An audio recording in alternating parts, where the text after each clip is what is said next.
The air beyond the walls smelled of hoarfrost and distant pine, a scent Jon Snow once thought would cling to him until his dying day. Yet as dawn bled silver over Castle Black, that scent mingled with one entirely foreign to him. The tarry bite of ship pitch warming on brazier coals. The Watch had no fleet, but Stannis Baratheon did, and his men had spent the night coating timbers to keep northern waters from gnawing hulls to splinters. Ropes slapped masts like muted drums, and the dock groaned beneath wagons laden with barrels of salted cod, sacks of barley, and rag bundles of crossbow quarrels. It felt wrong to Jon. This bustle, where the world should have been quiet, contemplative, austere.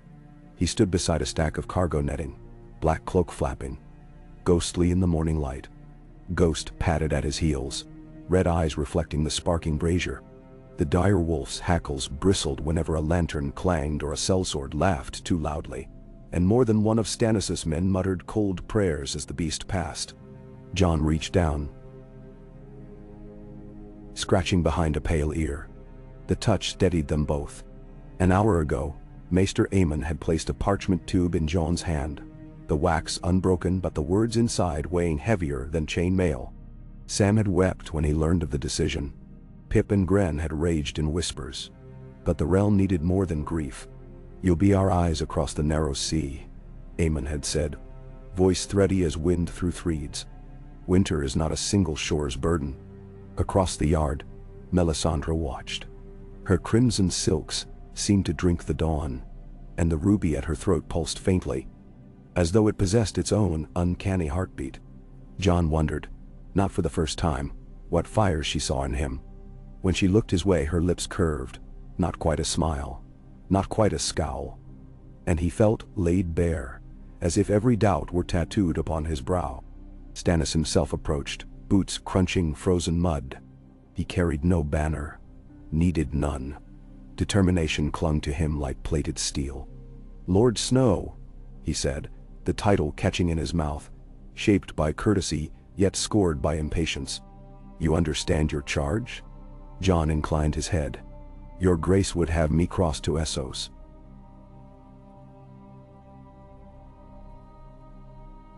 "Seek out the Golden Company, learn their price, and, if honor allows, secure their swords."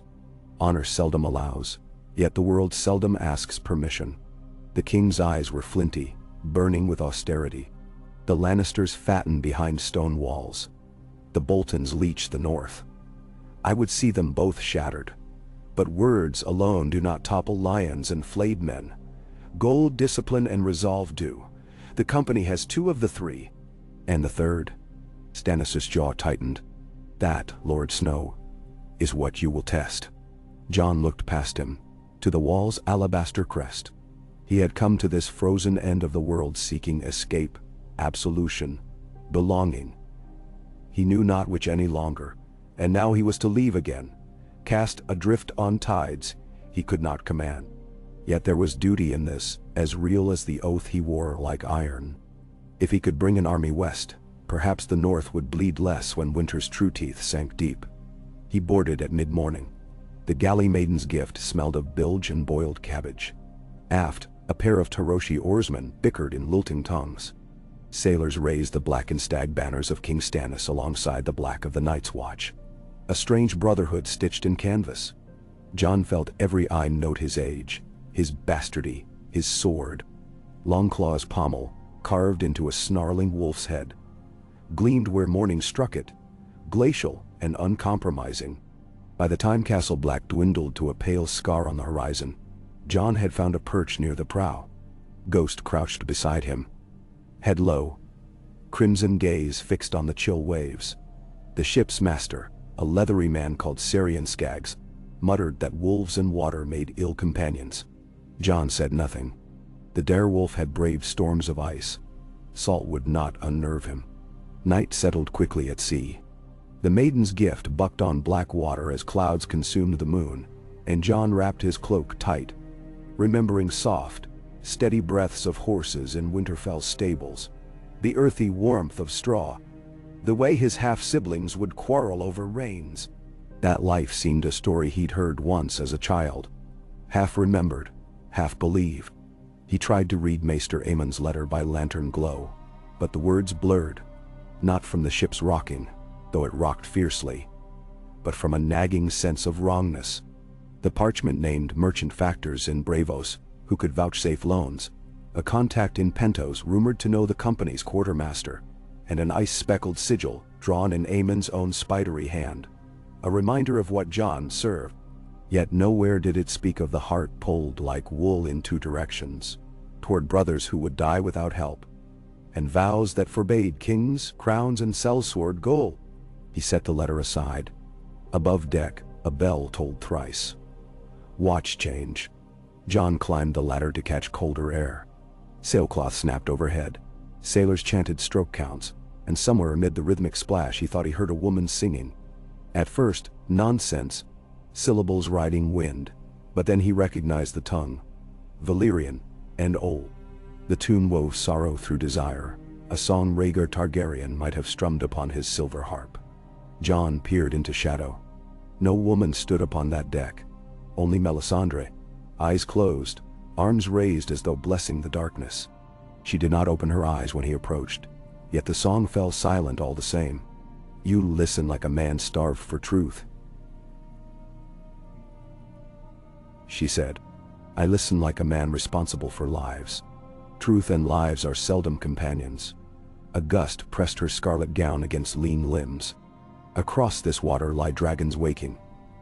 One with the face of a maiden in exile, one with the face of snow. Do you feel their heat? I feel only the wind, Jon replied, though heat did prickle his chest, where her ruby glimmered reflection. The night is dark, Jon Snow, yet even darkness can birth dawn. Remember that. She pivoted away, barefoot on the planks, and vanished down the companionway. The voyage south along the Broken Arm and into the Bight took 4 days, each colder than the last, though they headed for spring. Spray crusted the rails like unintended jewelry, and men cursed the sea's appetite as lines iced stiff. Jon worked alongside them where he could, hauling, tying, swabbing.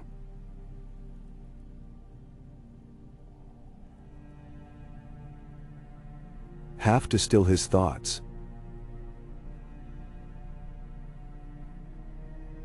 half to show he was no gilded hostage. Some warmed to him. One deckhand, Wren, insisted they wager on knucklebones each dusk. Jon rarely won yet kept playing, the clatter of bone and anchor to simpler woes. When gusts howled enough to drown speech, he'd retreat below, sharing a cramped cabin with Davos Seaworth. The Onion Knight nursed frost-brittle fingers and told tales of smuggling sardines past Taroshi blockades, of storms with names like widows. Davos' voice bore the rasp of salt, but the steadiness of stone, and Jon found comfort in it. You'll need more than edge and oath once you face those golden boys, Davos advised one sleepless night, flexing bandaged knuckles. They hold to coin, not honor. I've little coin. Then you'd best trade them vision. Sel's words follow glory near as greed. Promise them a kingdom, and most'll sail through 7 hells to fetch it. Then, Jon thought of Stannis' gaunt face, the way his own hand had clenched at the king's talk of discipline. What if the kingdom won't take them? Then you pray your vision keeps them camped long enough to matter. Davos chuckled, low. Storms come and go, lad. Men too. But a cause, that can outlast seas. They reached White Harbor on the 5th dawn. Sails slack over gentle swell. Harbor walls of pale stone-cupped waters milked by early fog. Manderley banners, mermaid harpists green on white, hung limp but vigilant. Stannis meant to dock, to parley with Lord Wyman one last time, though Jon's orders pressed eastward sooner. While supplies were loaded and ravens loosed, Jon walked the pier, ghost and ivory shadow at his knee. Fisherfolk stared. Children pointed. Some asked if the wolf drank blood. Jon smiled, softly, wearily, and bought smoked herring from a toothless woman who refused payment once she spied the black cloak. That evening, Stannis summoned him to the mermaid's chamber of the new keep. The room glittered with pearl-inlaid murals of sea battles past. but its hearth cracked dry pine fiercely. Stannis gestured to scrolls unfurled across a coral wood table. Maps of Essos, markers of yellow tourmaline for sellsword hosts. Reports place the Golden Company near Myr, he said. 12,000 under the command of one Harry Strickland. They swear to seat a Blackfire on the Iron Throne. Yet Blackfires are dead. Their words myth, their pledge negotiable. Jon traced a finger along the painted coastline. It felt like planning for war on the other side of a dream. What do they want now? Land, coin, and a war worthy of their banners. Stannis' brow furrowed. Offer them the first two. Convince them of the third. Am I to promise castles that belong to others? You are to promise justice. Stannis' hand closed over Jon's, steady but burning. The Lannister girl sits a throne built on slaughter. The Boltons sow skins in Winterfell's halls. Justice is due, and those who deliver it earn reward. Jon withdrew, unease coiled like a viper under his ribs. His place was with the Watch, guarding realms from graver darkness than crowns. Yet every raven from Winterfell whispered worse cruelties. Every merchant from King's Landing murmured deeper debts of blood. Perhaps this war too was a wall of sorts, a bulwark against rot. He departed at first light on the galleass Seasong, a sleeker vessel than the Maiden's Gift, bound directly for Braavos. Davos remained behind as Stannis' envoy. Melisandre vanished before the tide turned. Jon suspected she traveled by stranger paths than water. Seasong cut through mist like a knife through soft cheese. The Taroshi oarsmen were replaced by Braavosi volunteers, youths with charcoal curls and bright, mocking smiles. One, a slender girl named Lara, balanced atop the bowsprit nightly, singing bawdy verse in a voice sweet as peaches. When Jon asked why she served a foreign king, she winked. I serve the sea and the song. Kings are merely passengers. Ghost stalked the decks less now, preferring the cramped forecastle where salted meat hung curing.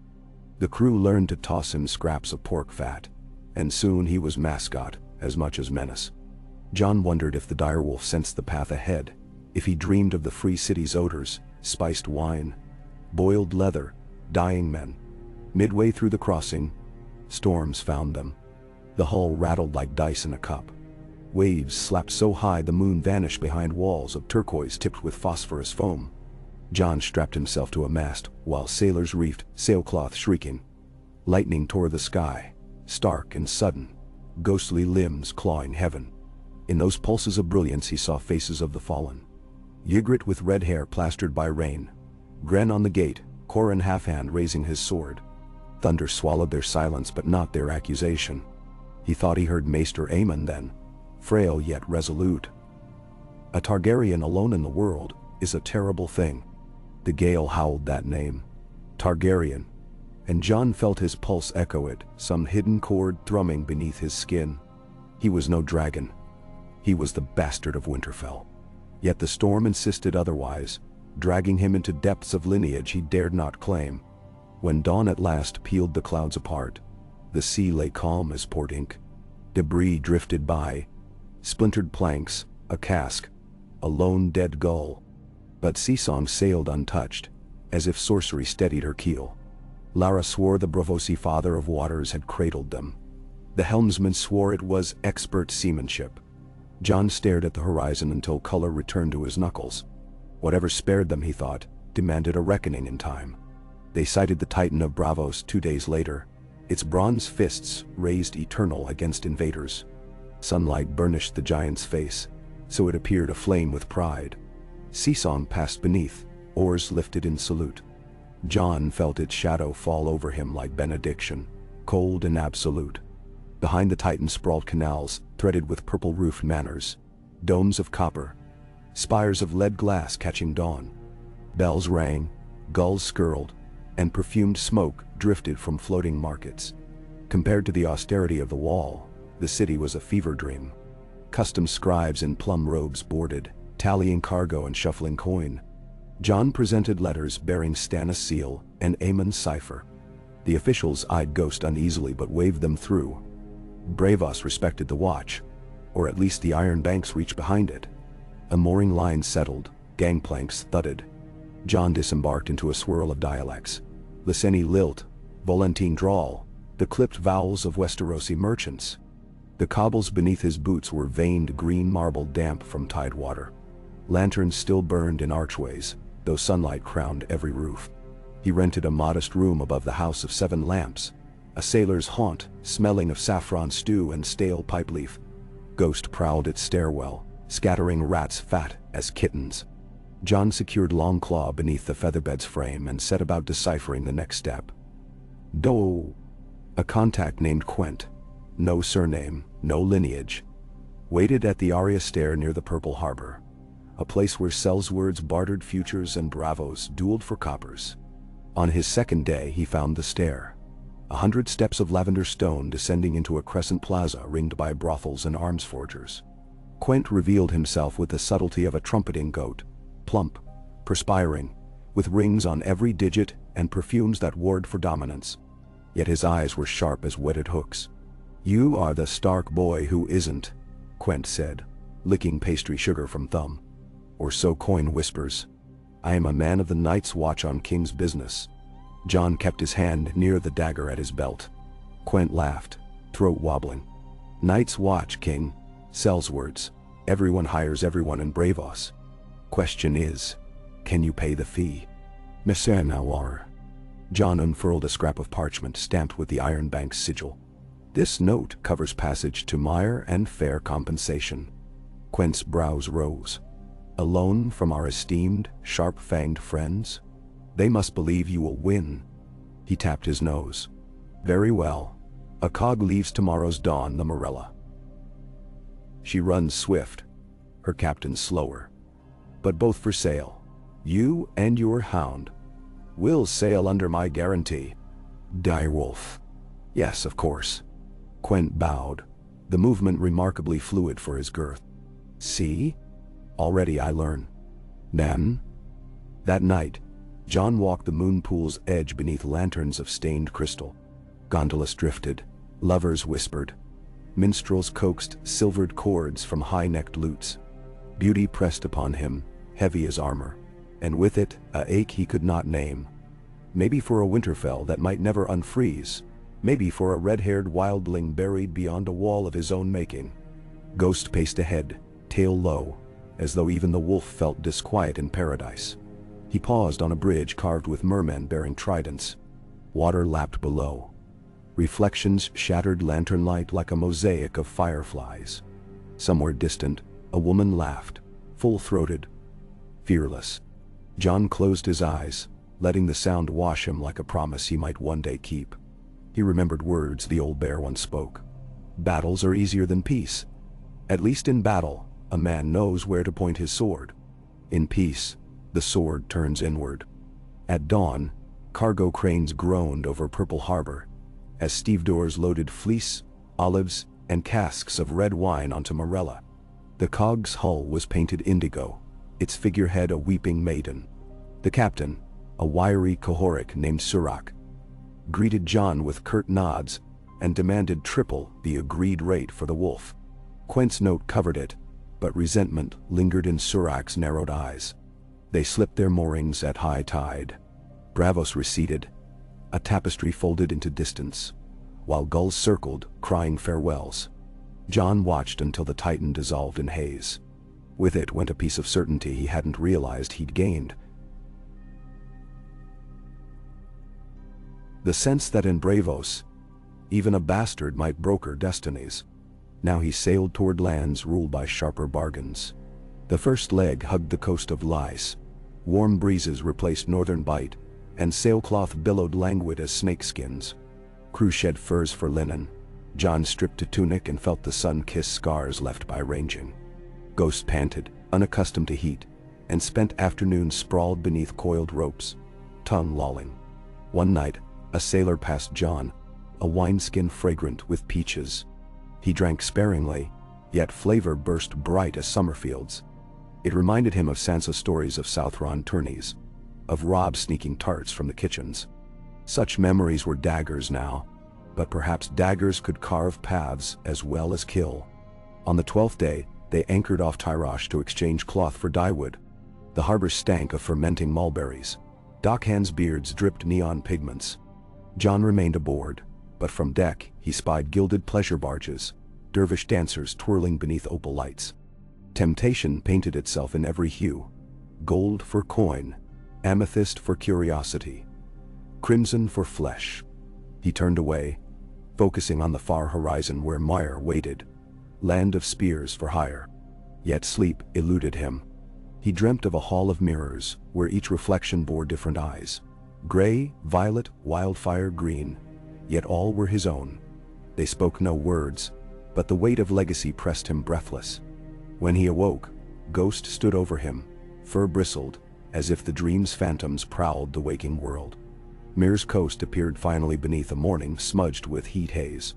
Vineyards marched to the sea, their leaves like emerald pennons. Beyond them rose the city's famed glassworks, domes and minarets shimmering rainbow light. Yet beauty could not mask the rank odor of scorched sand and forge smoke. War profiteers toiled here. Their furnaces birthed swords meant to silence songs. Captain Surak docked at a wharf bristling with pikemen whose tabards bore a golden skull. Sigil of the Second Sons. They demanded inspection, but Quent's paperwork soothed tense faces. Still, their gaze lingered on Ghost until the dire wolf growled, low and thunderous, and they stepped back. Jon disembarked into heat that seemed alive, fingers of fire prying at his cloak. Market criers hawked sunwheels, chain mail, and cures for clap. Apprentices carted cages of canaries, destined for mine shafts.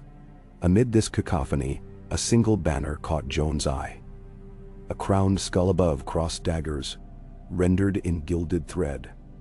The Golden Company, not camped beyond walls, not on distant marches, but here, recruiting on city streets like a carnival troupe.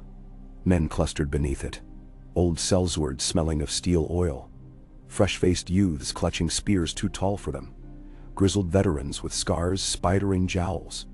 A table bore ledgers and coin scales. Behind it sat a man whose hair glimmered like forged brass.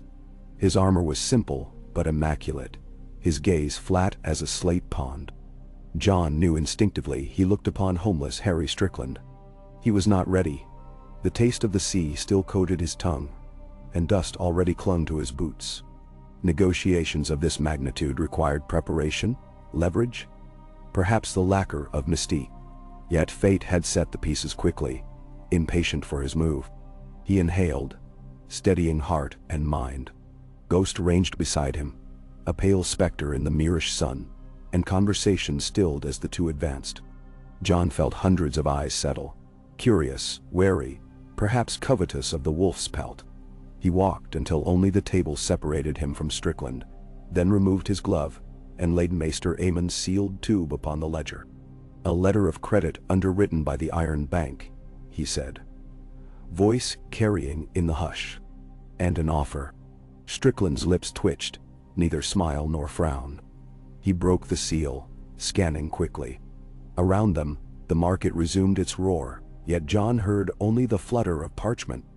At last, the sellsword looked up, eyes unreadable. "An offer." Strickland echoed. "That word we hear daily. Some promise crowns, others revenge. A few even promise home. What do you promise, Black Brother?" "Mensa Winterfell."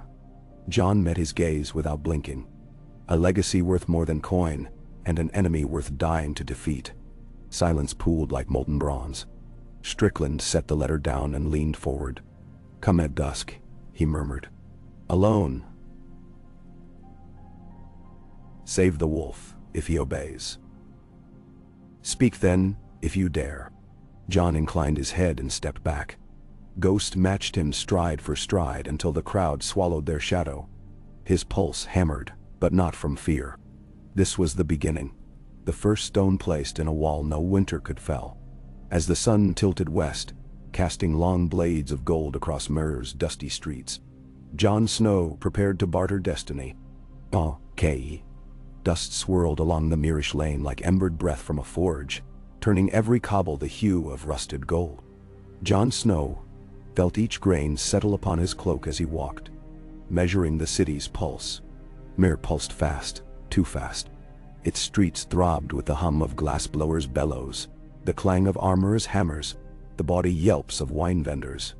The air itself shimmered with heat and impatience. And for a long while Jon feared his own heart would start to beat to that same frantic cadence, driving him long before he had weighed every peril. He would not allow it. Even as vendors thrust goblets of turquoise liquor beneath his nose, even as perfumed courtesans reached to stroke the fur of Ghost's neck, he kept his stride steady, his gaze forward. By the time the cobbles surrendered to a quieter quarter of arched loggias and gated villas, he had counted the breaths between each footfall and forced his thoughts into ordered rows. He recited the words of his vows, not aloud, but behind his teeth, until their rhythm steadied him. Then he recited them again. Ghost's own pace slowed to a stalking prowl, crimson eyes slitting against the glare. The dire wolf's nose twitched. He smelled horses, oil, and men bound by discipline. They were close to the Golden Company's compound. Jon heard it before he glimpsed it. Not the racket of a sellsword fair, but the regular clipped call of drill masters, the scrape of shields in unison, the thud of 1,000 heels stamping dust. The company did not raise its tents within the city, nor beneath it. They had hired a disused silk merchant's estate outside the southern wall and shaped its outer gardens into a parade ground. He paused at a marble fountain cracked by siege long ago. Sun-bleached nymphs poured water that smelled faintly of lime. Jon zanked to one knee beside the basin, cupped his palms, and drank. The water tasted warm, but it soothed the dryness in his throat. Ghost lapped from the same spot. Heedless of lime or marble, when they rose, both were streaked with dust, the color of dried blood. The sky had changed while they drank. What had been a flat glare of white had slipped toward amber, and clouds the color of bruised peaches drifted in from the sea of mirth. Jon studied those clouds. They were high, swift, untethered. A good omen for travelers, Father would have said. For warriors, who could know? He retraced his path to a public stable where the Morella's quartermaster had secured a tall chestnut gelding for him, a beast placid enough to ignore Ghost, yet strong enough to bear the journey inland should the company march. Jon saddled the horse himself. He trusted no groom to knot the girth with the wall's sharp tautness. While he worked, his mind ranged wider than any desert. What did Harry Strickland want of him tonight? A pledge of crowns? A hostage? Perhaps merely sport. Stories told around a campfire of how the Black Wolf from Westeros strutted into their midst, cloak swirling, and was laughed out again. He cinched the girth one hole tighter, telling himself that mockery could not wound what pride had not forged. That was half a lie. Pride simmered in him still. Stark pride. Bastard pride, even. Though he denied it. The quivering coal of Targaryen pride Melisandre's whispers had stirred, but he buried it beneath tasks. Check the stirrup leathers, adjust the straps of Longclaw's scabbard, run a palm along Ghost's back. Work steadied him more surely than water or vow. Dusk bled westward. Lanterns bloomed along the road in fluttering orange petals, their paper shades painted with leaping dolphins and pale-haired maidens. Jon mounted. Ghost trotted ahead, tail held low, a silent herald no banner could match. The lane widened to a boulevard lined by cypress, whose shadows reached like black spears across the pavers. At its end waited a gate of iron fretwork shaped into a crown skull motif. 2 guards in burnished half-helms flanked the arch, pikes crossed.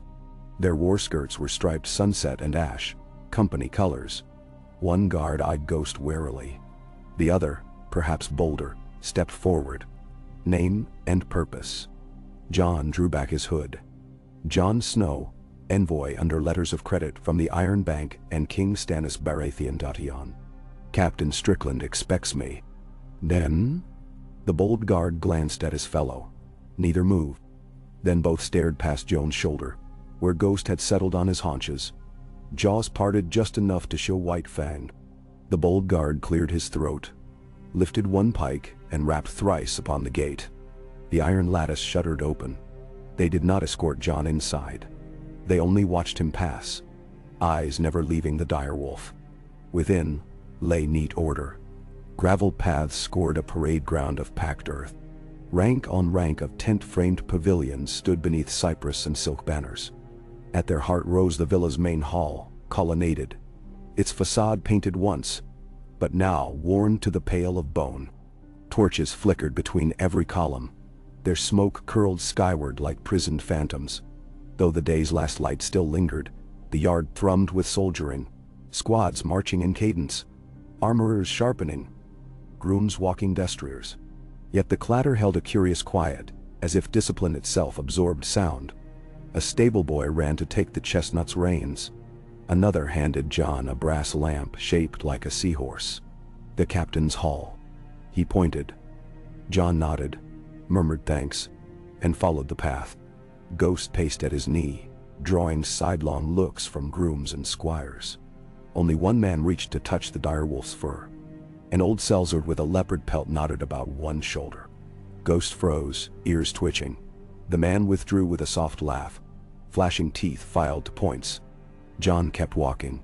The villa's atrium yawned cool and vast. A mosaic of prancing elephants spread across the floor, their tusks picked out in mother-of-pearl.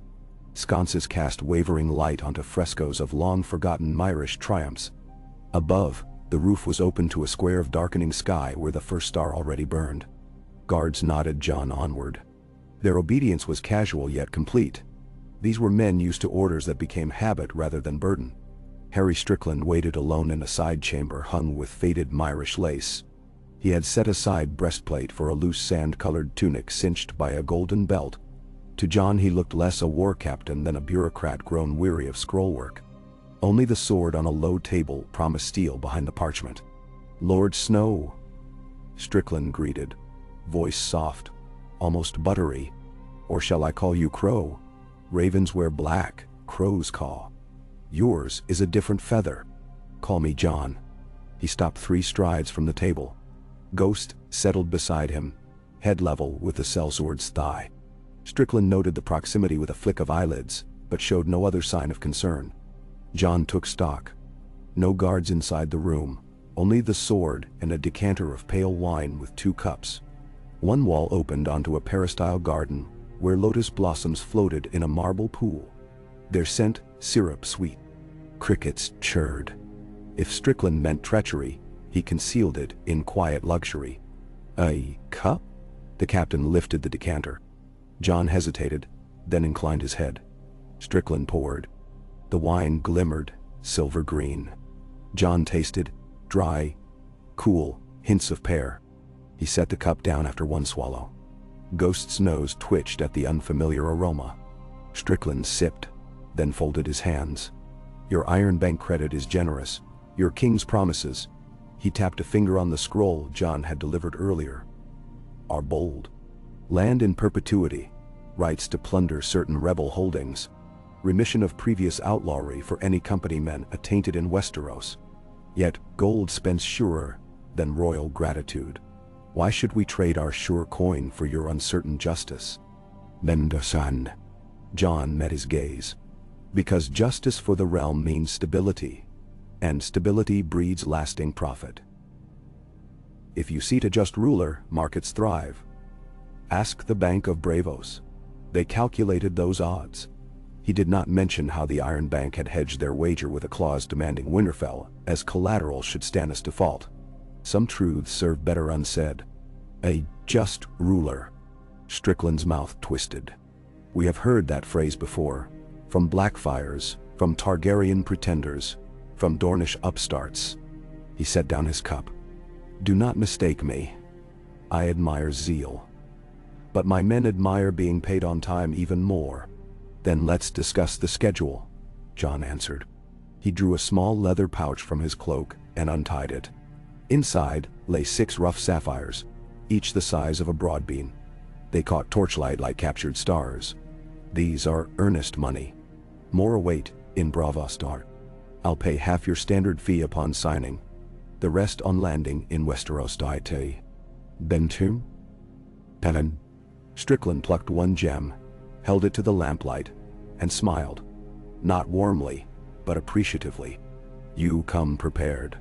I was taught to know my enemy. In this case, aforethought and coinlessness are my enemies. The captain rolled the sapphire across his knuckles, then set it beside the cup. Coin and schedule alone cannot buy the Golden Company. We are sworn to an ideal, however tattered, a dream of returning home. Westeros, yes, but under a banner of our own choosing. We have marched for Blackfires these 100 years. Now we have none. So tell me, Jon Snow, what banner do you raise? Memshaw. Jon took a slow breath. I raise no banner but the direwolf of House Stark. Strickland's brows arched. And yet he wear the black of the Watch, not the gray of Winterfell. My brothers of the Watch taught me duty, Jon said, voice measured. But the Boltons flayed my kin and feast in my home. They betrayed the North and the realm. If the Golden Company helps right that crime, every Wolfborn clan will remember. You want land? The North is wide and half empty. Nobles loyal to Bolton carve flesh, not law. Replace them, and you may keep what titles the king confirms. He lets silence expand. Or stay in Essos and watch opportunity sail without you. A cricket throbbed its wings. Strickland leaned back, study in gray eyes. Finally he rose. Walk with me. He took a lamp and led Jon through the peristyle. Ghost padded after, paws silent on marble. They passed between columns into the garden square. Moonlight silvered lotus leaves. Frogs plopped into water at their approach. Beyond a trellis draped in night-blooming jasmine, a second path opened onto the parade ground. There the company drilled beneath rotating lanterns. Pikes glittered, shields locked, drums beat a patient thunder. Strickland stopped at the balustrade. We number more than 12,000 now, he said, tone almost wistful. Infantry heavy, 600 archers. Ballistae, rams. Ziga trains can be raised in 2 weeks. He gestured. Every man here has crossed half the world chasing a promise. Some were babes when Bittersteel fell. Some were graybeards, all swore to die for the dream of home. Jon watched the ranks wheel. Movement snapped perfect despite dusk. Home isn't only where you were born, it's where you fight to belong. Strickland's head turned. A noble sentiment, but sentiment seldom feeds a column on the march. Gold will feed them. Jon lifted his chin. And victory will feed their hearts. A stride behind, someone cleared a throat. Jon pivoted. A woman stood by the jasmine trellis, tall, mahogany-skinned, hair braided with iron rings. She wore scale armor painted dusk blue, and her eyes glittered dangerously. Captain,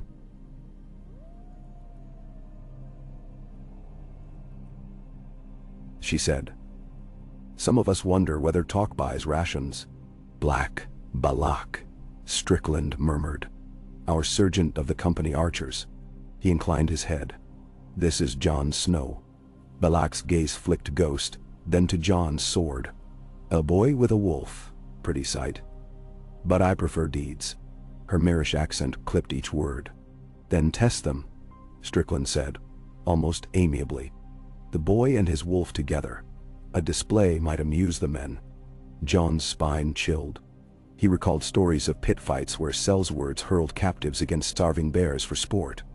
Ghost growled, a rumble deep as pouring grain. Jon set a hand on the direwolf's shoulder. I did not come for entertainment.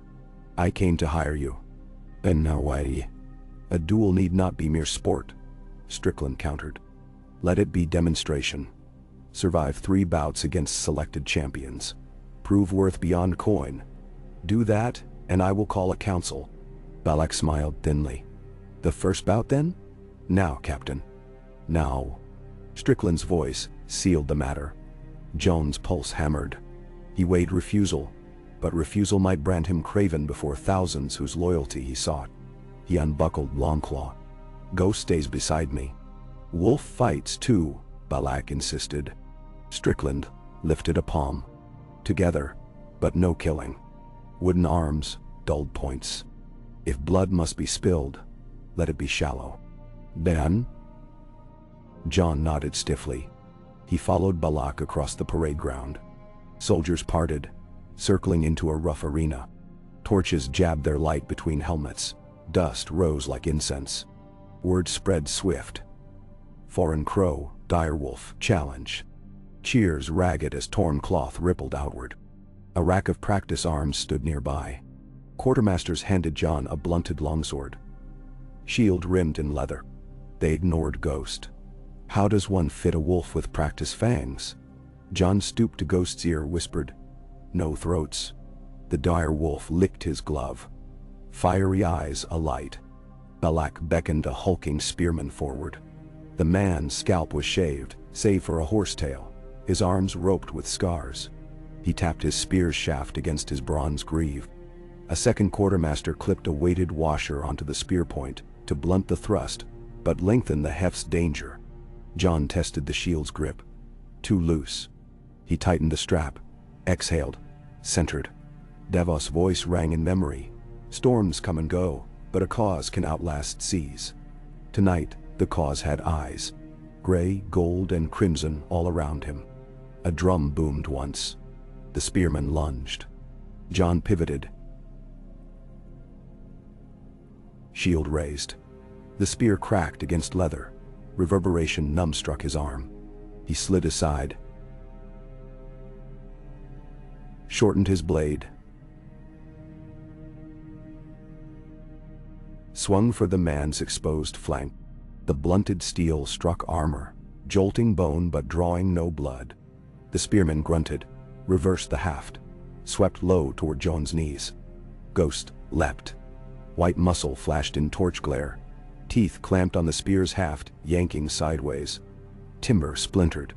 The spearman staggered. Jon surged, shield edge battering the man's visor. A second blow to the gut folded him. Jon struck the helm a final time, and the big man crumpled to one knee. Cheers cracked like whip reports. Before Jon could breathe, Balak barked. "Next!" Two men rushed him, one sword and buckler, the other axe. Jon retreated a step, raised shield shoulder high. Ghost circled. Hackles high. Torchlight made the dust glow ember red, as though the ground itself simmered. Sword and buckler feinted left. Axe swung right, whistling, a blur of iron. Jon ducked under the arc. The axe bit air above his hair. He stabbed upward. The blade rang off the axeman's breastplate, but jarred enough to send the man reeling. Sword and buckler lunged for Jon's back. Too slow. Ghost met him mid-stride, head butting the man's midriff. He toppled backward, air whooshing out. The axeman roared, hefted his weapon. Jon sidestepped and slammed his shield into the man's elbow. Wood crunched. The axe fell. Jon pressed the blunted edge of his longsword against the man's throat and held there. The axeman froze. Seconds passed. Jon stepped back. The man retrieved his axe with shaking fingers and bowed shallowly. 3 men down. The crowd's cheers swelled. Balak's smile vanished. She unstrung the bow from her back and tossed it aside. Then she drew twin dirks, edges dulled but tips wicked. Without waiting for Strickland's signal, she stalked forward. Jon's muscles trembled from previous blows. Sweat stung his eyes. Ghost padded opposite Balak, mirroring her forward creep. The archer's surgeon kept her gaze locked on Jon, ignoring the wolf as faint. She moved like water around a stone, each step sinuous, every angle deceptive. Jon raised shield. She darted, flicking one dirk. The metal clanged off oak, a spark skittering. She closed, second dirk stabbing. Jon swiveled, caught her wrist with his sword guard, forced it wide. Balak used the momentum.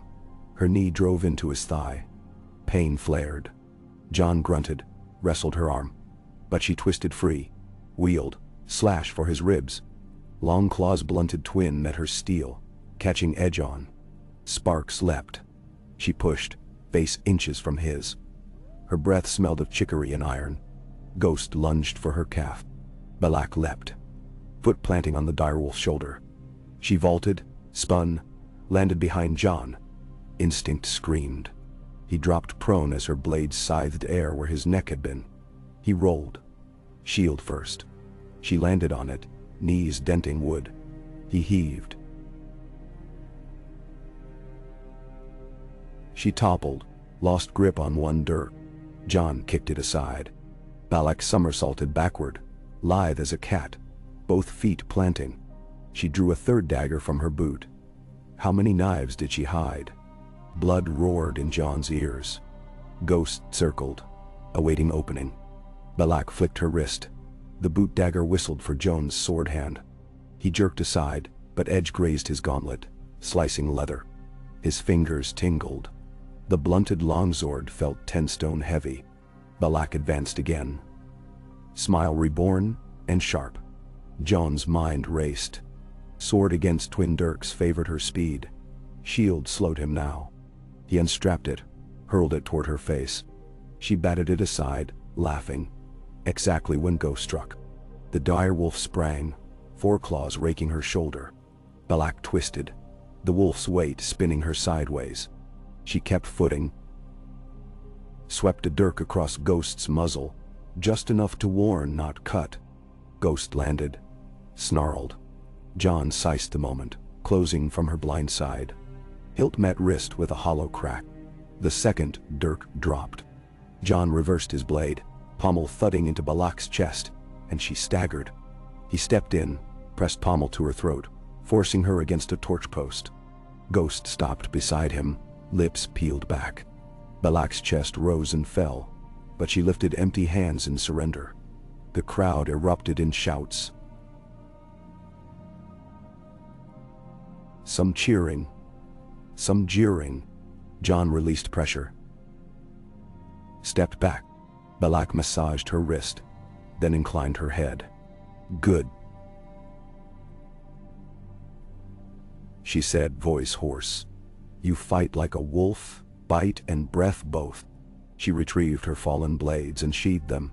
Strickland emerged from the ring's edge, clapping once. Enough. The noise subsided. He addressed the assembly. This man and his beast have matched 3 of our number and bested them with honor. Hearken. We will counsel on his offer.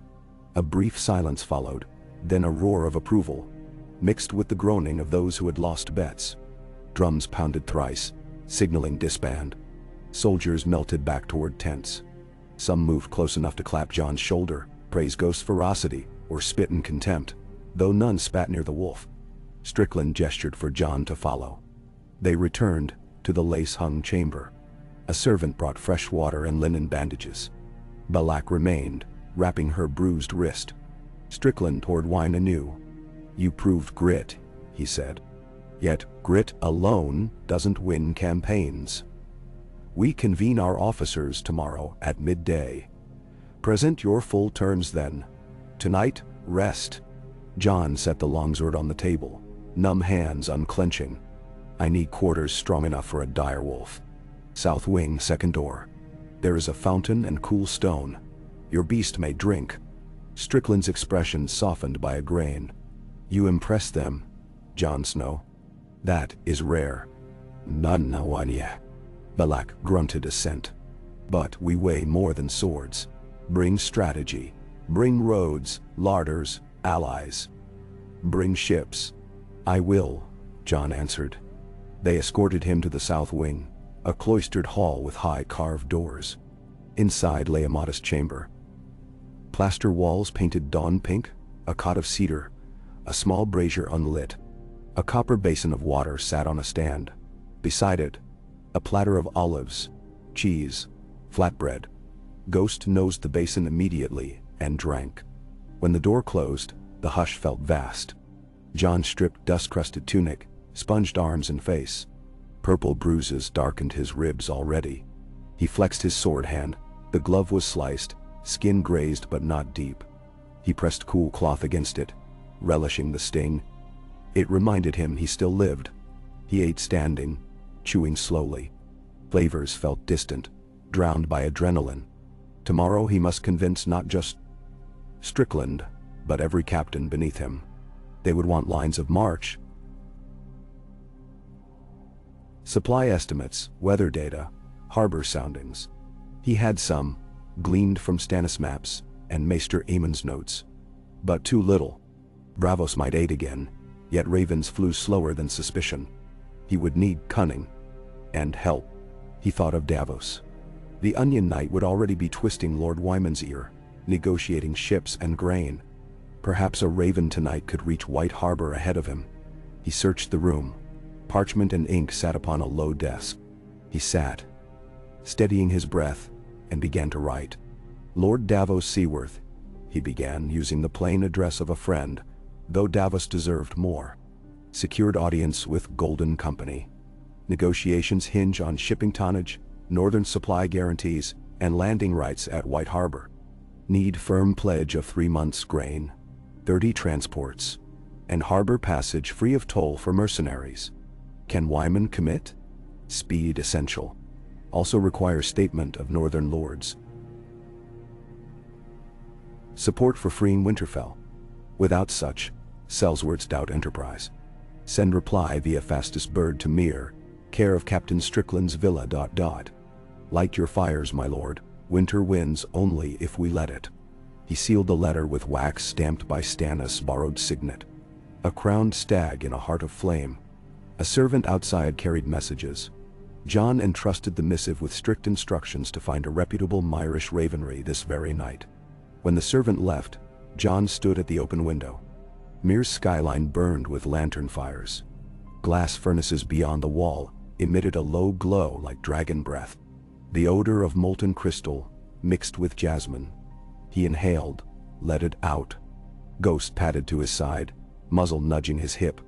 Jon knelt, burying fingers in thick white fur. You were brave, he whispered. The dire wolf's tail thumped quietly against the tiled floor. Together they watched the city until fatigue pressed Joan's eyelids. He latched the window, stripped to breeches, and lay on the cot. Ghost curled at his feet. Sleep found him quickly. Dreams followed. Some soft as Summerhall lullabies, others jagged. A throne of swords melting into snow. A girl with dragon wings calling his name. A sea of Sellsworths unfurling black and gold banners beneath a sky that bled red. In one dream he knelt within the godswood of Winterfell, only to find the heart tree cut down, its face hacked smooth. He woke then. Sweat damp. Moon through the shutters painting bars across his chest. Ghost lifted his head, ears twitching at night. Sounds Jon could not hear.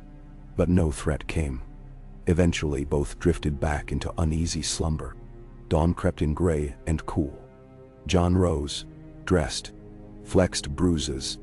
Servants brought goat milk, bread, figs. He forced himself to eat. Then he paced the room, rehearsing figures. March rates, ration weights, levy strengths of Manderley, Umber, Mormont. When the sun cleared the eastern wall, a trumpet sounded thrice. Assembly. Time. Jon followed a runner through corridors to the villa's triclinium. There, beneath a cedar-raftered ceiling, waited 20 officers. Some lounged on couches, others stood rigid. Their garb varied. Volantine tiger cloaks, Dornish scale, Ibanese fur. Yet all wore a small pin above the heart. A skull-crowned, gilt pite. Harry Strickland sat at the head of a low table strewn with maps. To his left, Black Balak. To his right, a slender man in maester's chains, evidently the company paymaster. Seats remained empty at the far side. Jon took none. He remained standing, Longclaw at his hip. Ghost seated beside him. The direwolf's steady gaze roved from captain to captain, weighing them as they weighed him. Strickland rapped knuckles on oak. This council convenes over the Westerosi proposal. Lord Snow, he granted the style deliberately, speaks. Listen. All eyes turned. Jon drew a measured breath. He began. He spoke of the North first, its vastness, its hunger for order. He detailed the Bolton's crimes, the Red Wedding butcheries, the betrayal of Robb Stark, the skinning of Stark loyalists. Faces across the table grew grim. Mercenaries respected ruthlessness, but they also understood reputations, and flaying innocents stained more deeply than battlefield slaughter. He spoke of Stannis' claim. Older than Joffrey's, then Tommen's, untainted by incest. He did not mention dragons or prophecy. Sel's words cared little for omens. He spoke of gold instead, of Manderley vaults fat with coin, of the Iron Bank's credit lines, of Lannister mines, slowed by debt and unrest. He painted Westeros as ripe for a disciplined army, a rich orchard guarded by farmers with dull knives. He unfurled a map, planned landing at White Harbor, advance along the King's Road as winter receded, call for northern banners. Umber heavy horse, Mormont archers, clansmen of the hills, 10,000 more men to swell the vanguard. From Moat Cailin they would march on Winterfell, topple Roose Bolton, display his flayed banners in the square. Then south to the Twins, where Freys would answer for treachery.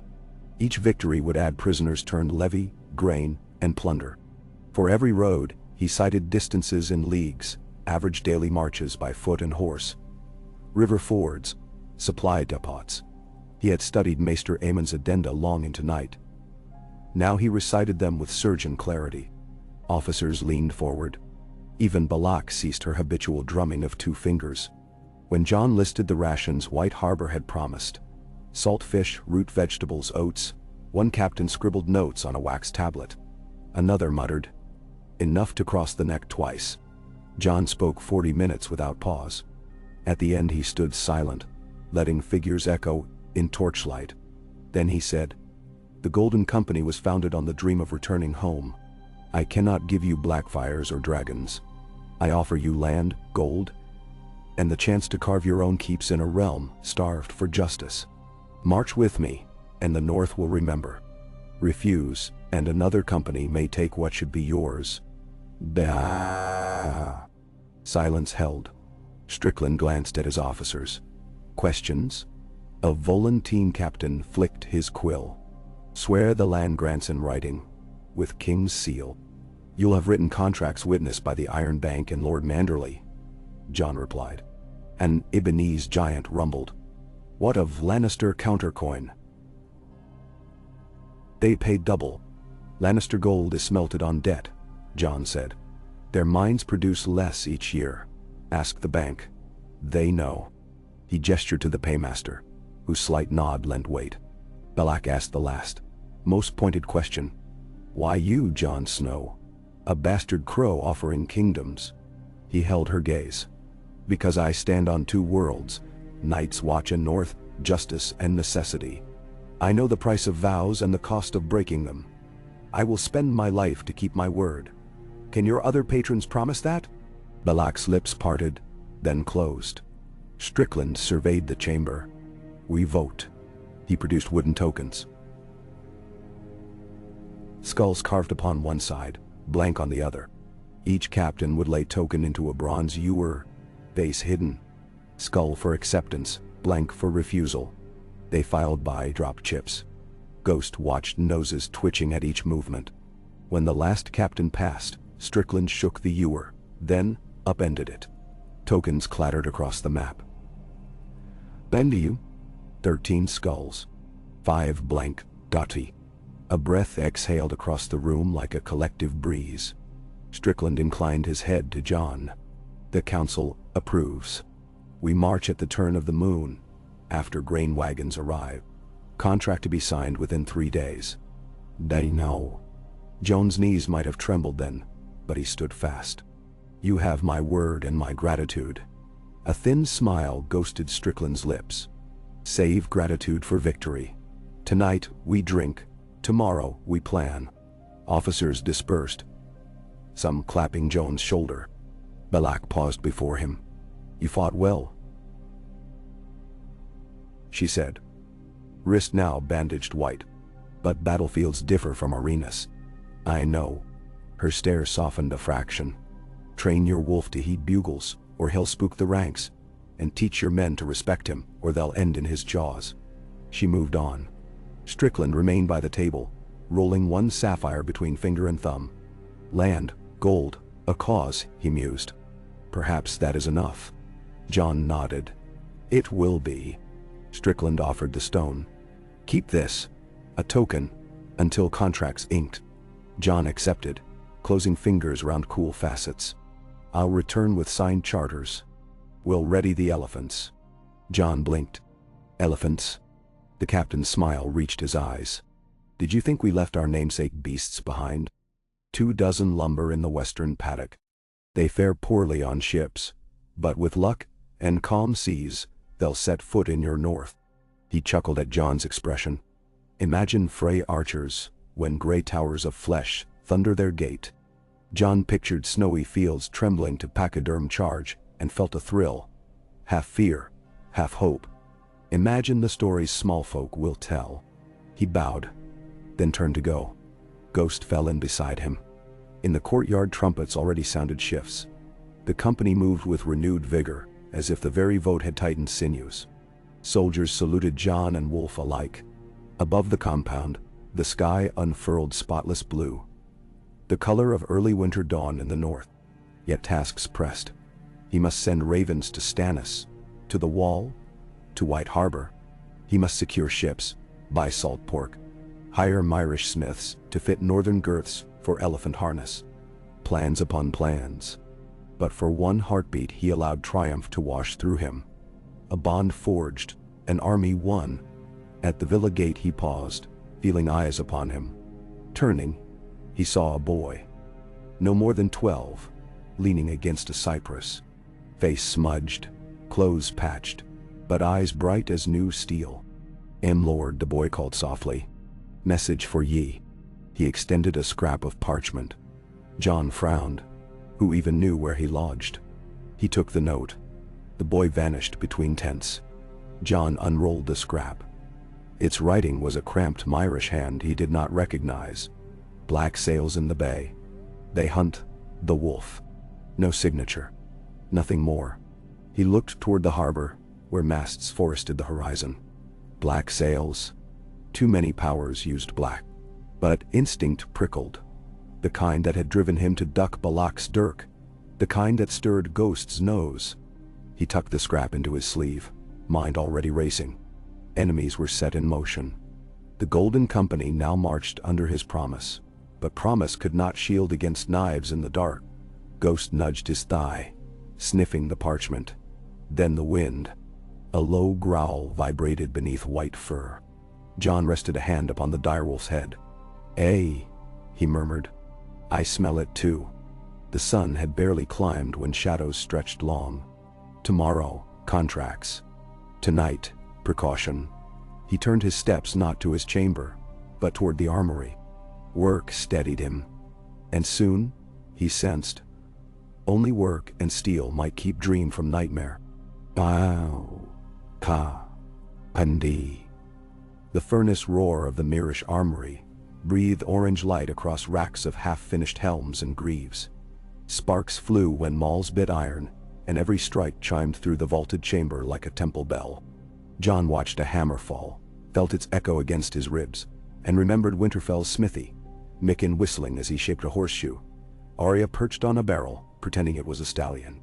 5,000 miles and a dozen murders stood between those memories and this forge. Yet iron still sang the same song. Ghost padded at his heel, nostrils twitching at coal smoke. A journeyman in a leather apron bowed as they passed, surprised to find the knight's honored guest walking unescorted among common smiths. John asked for fresh links to reinforce the direwolf collar, not to restrain Ghost, but to display the wolf as ally rather than threat. Myrish steel, burnished matte, would reflect less northern glare. The journeyman promised the work by dawn. John turned next to a pewter basin where water cooled from a tempering bath. He plunged his sliced hand, hissing when chill bit raw skin. Steam erupted. When the sting faded, he flexed fingers. Grip returned. Across the room, an aged armorer, skin pocked by 30 winters of forge sparks, raised his brows. John lifted his maimed glove in silent thanks. The old man flicked 2 fingers, the gesture for luck on long roads, then returned to his anvil. He left the armory and cut through tents buzzing with dice games and wine songs. Sentries saluted, accustomed now to the white wolf stalking their ranks. Lanterns bobbed on poles, casting crocodile shadows across canvas. A smell of saffron,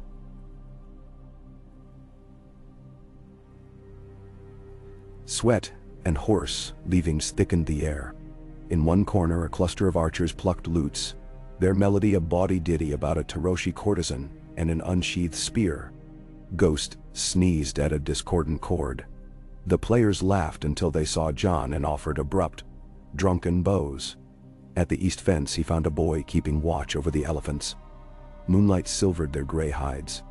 The beasts slumbered standing, trunks coiled like sleeping snakes, ears gently fanning. Their keeper, a Korthine woman named Nala, dozed against the rail but stirred when Jon approached. She spoke little Westerosi, yet smiled shyly as he laid a hand upon a massive shoulder. The animal rumbled low, accepting. Ghost sniffed but stayed behind the rail. Even a direwolf knew better than to test 5-ton patience. Jon let the night breathe over him.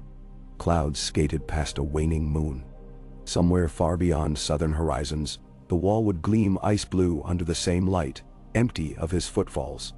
He felt the tug of that emptiness, as if part of him still stood sentinel atop its parapets. But vows were threads in a loom of larger oaths now.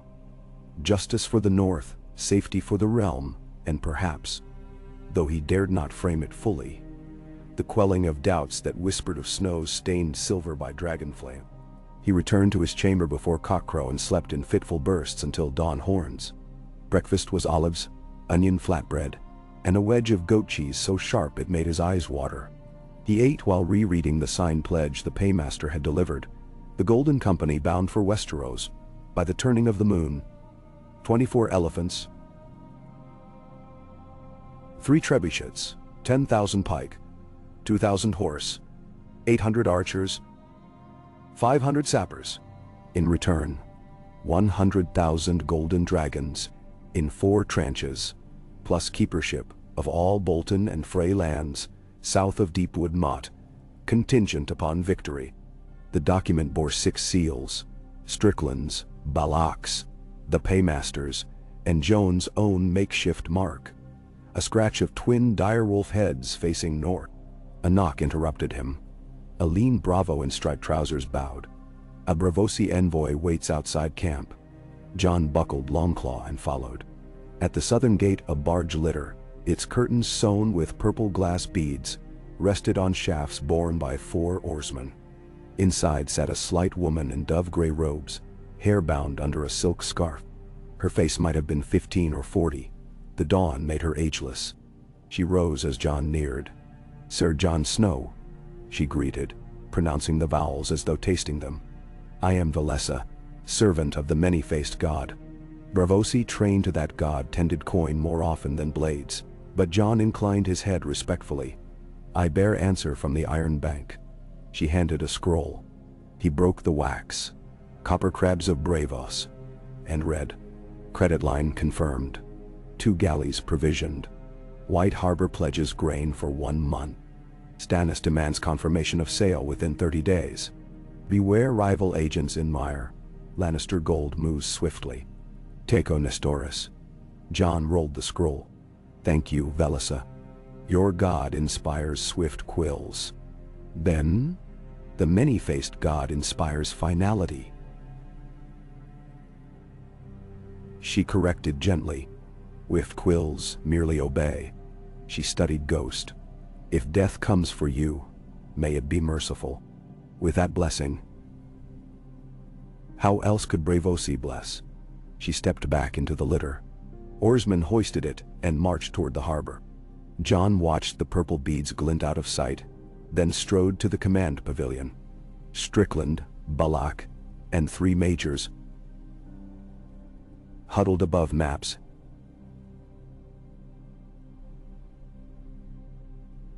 Held down by dagger hilts.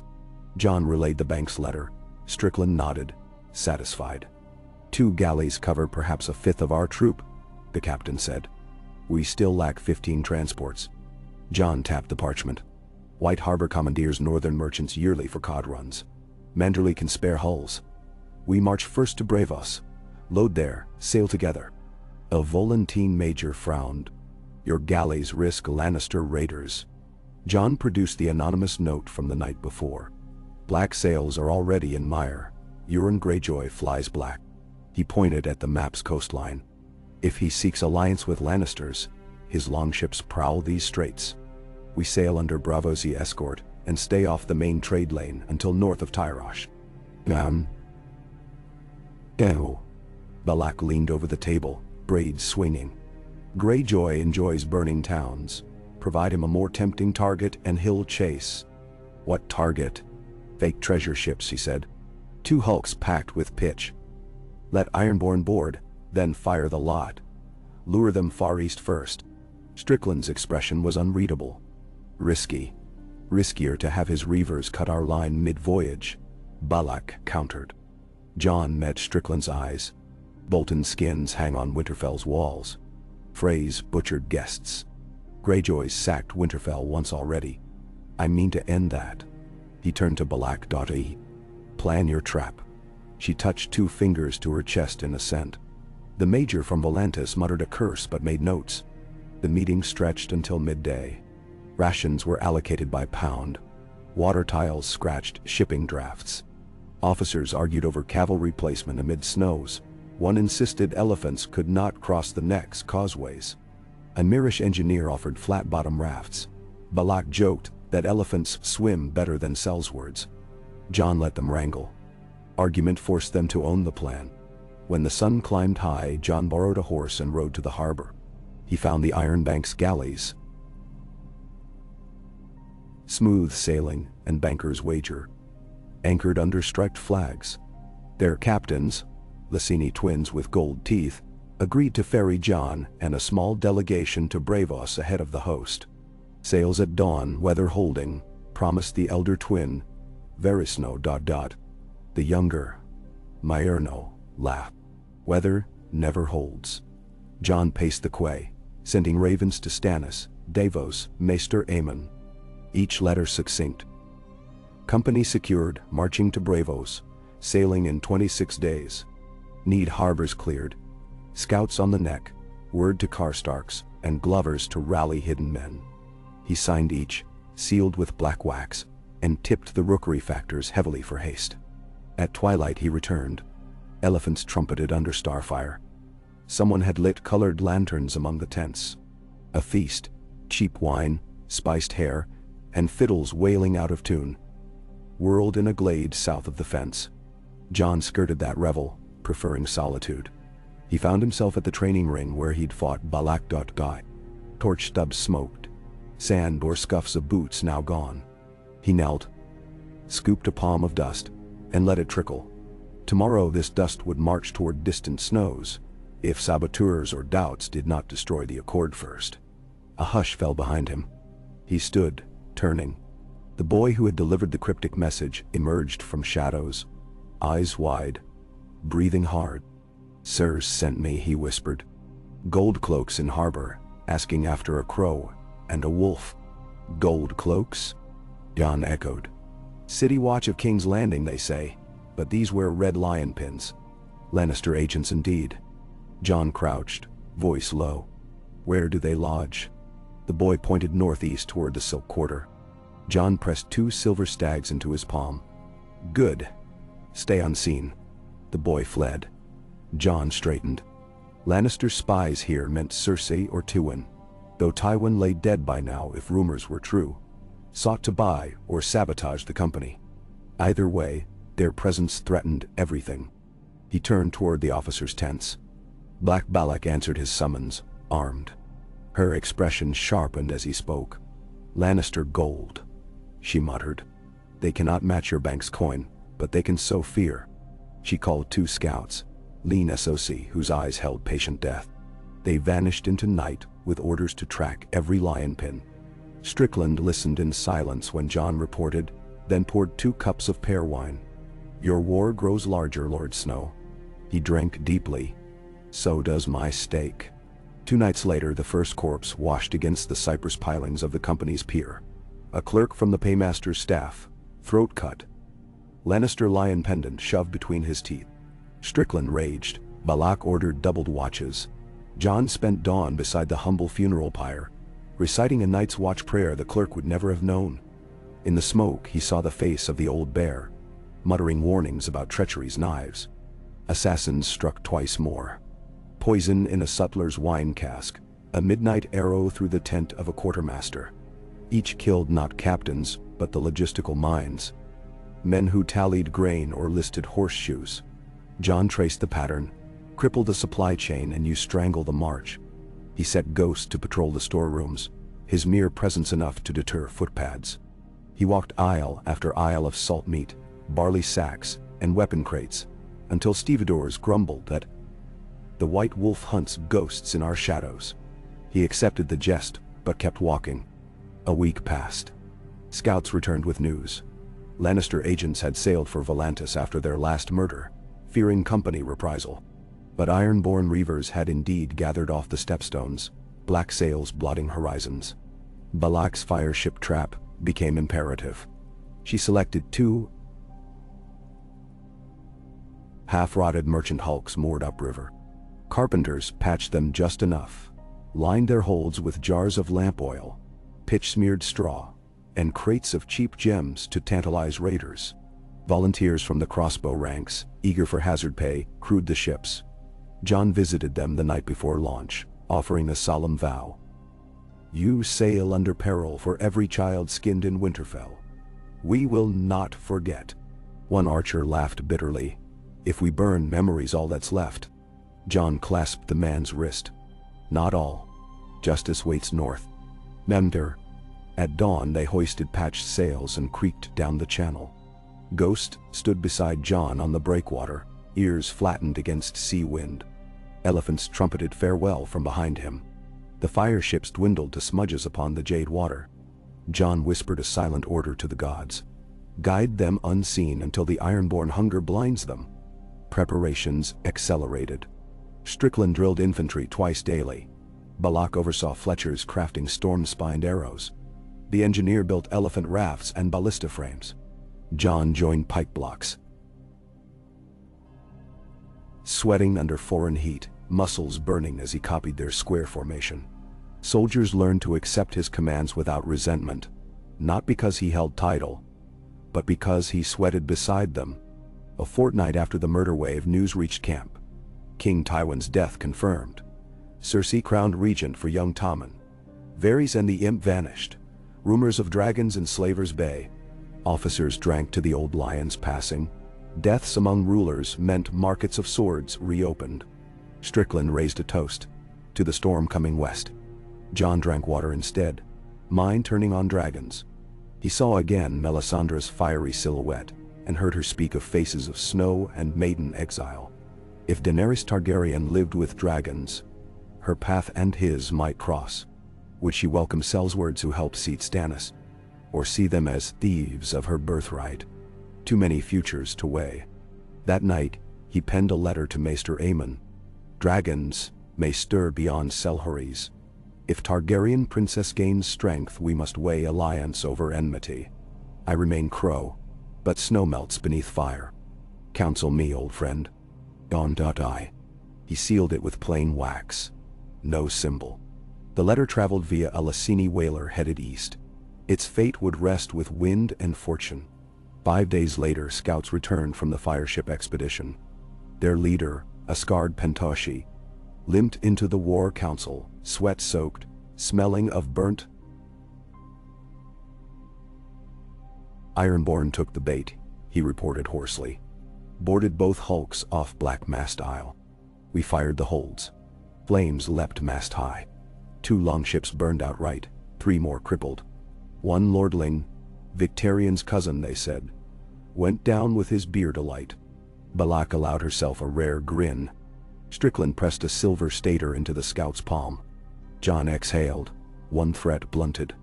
Still, the calendar advanced. Full camps seldom stay secret. Myrish spice lords began inflating grain prices, smelling gold in company coffers. John negotiated via Quent, the plump agent invaluable now, to purchase rations before speculation peaked. He overpaid, but fewer coins than after a fortnight of gouging. Quent then supplied forged manifests listing the Golden Company cargo as glasswork slag, reducing port taxes. Strickland expended no praise. He simply filed the documents, another cog in the machine now grinding toward war. 3 nights before the march, a storm crawled ashore. Sheets of purple lightning, wind that rocked elephant sheds. Tents snapped loose. One baluster frame toppled. Jon spent hours hauling ropes, shouting orders in driving rain, Ghost at his side like a white wraith amid downpour. At dawn he stood drenched, hair plastered, yet alive with feverish purpose. Survivors of winter gales found Essos squalls less daunting. The storm cleansed the air. Morning after, banners dried stiff on lines, and the compound smelled of wet earth and cedar. Strickland chose that clear sky to assemble the full host. Drums rolled, pikes rattled into vertical forest, elephants lumbered into line, ears flapping. Jon rode the chestnut gelding before the ranks, Ghost trotting left flank. He spoke few words, thank you, honor, march north. But his voice carried. The soldiers cheered.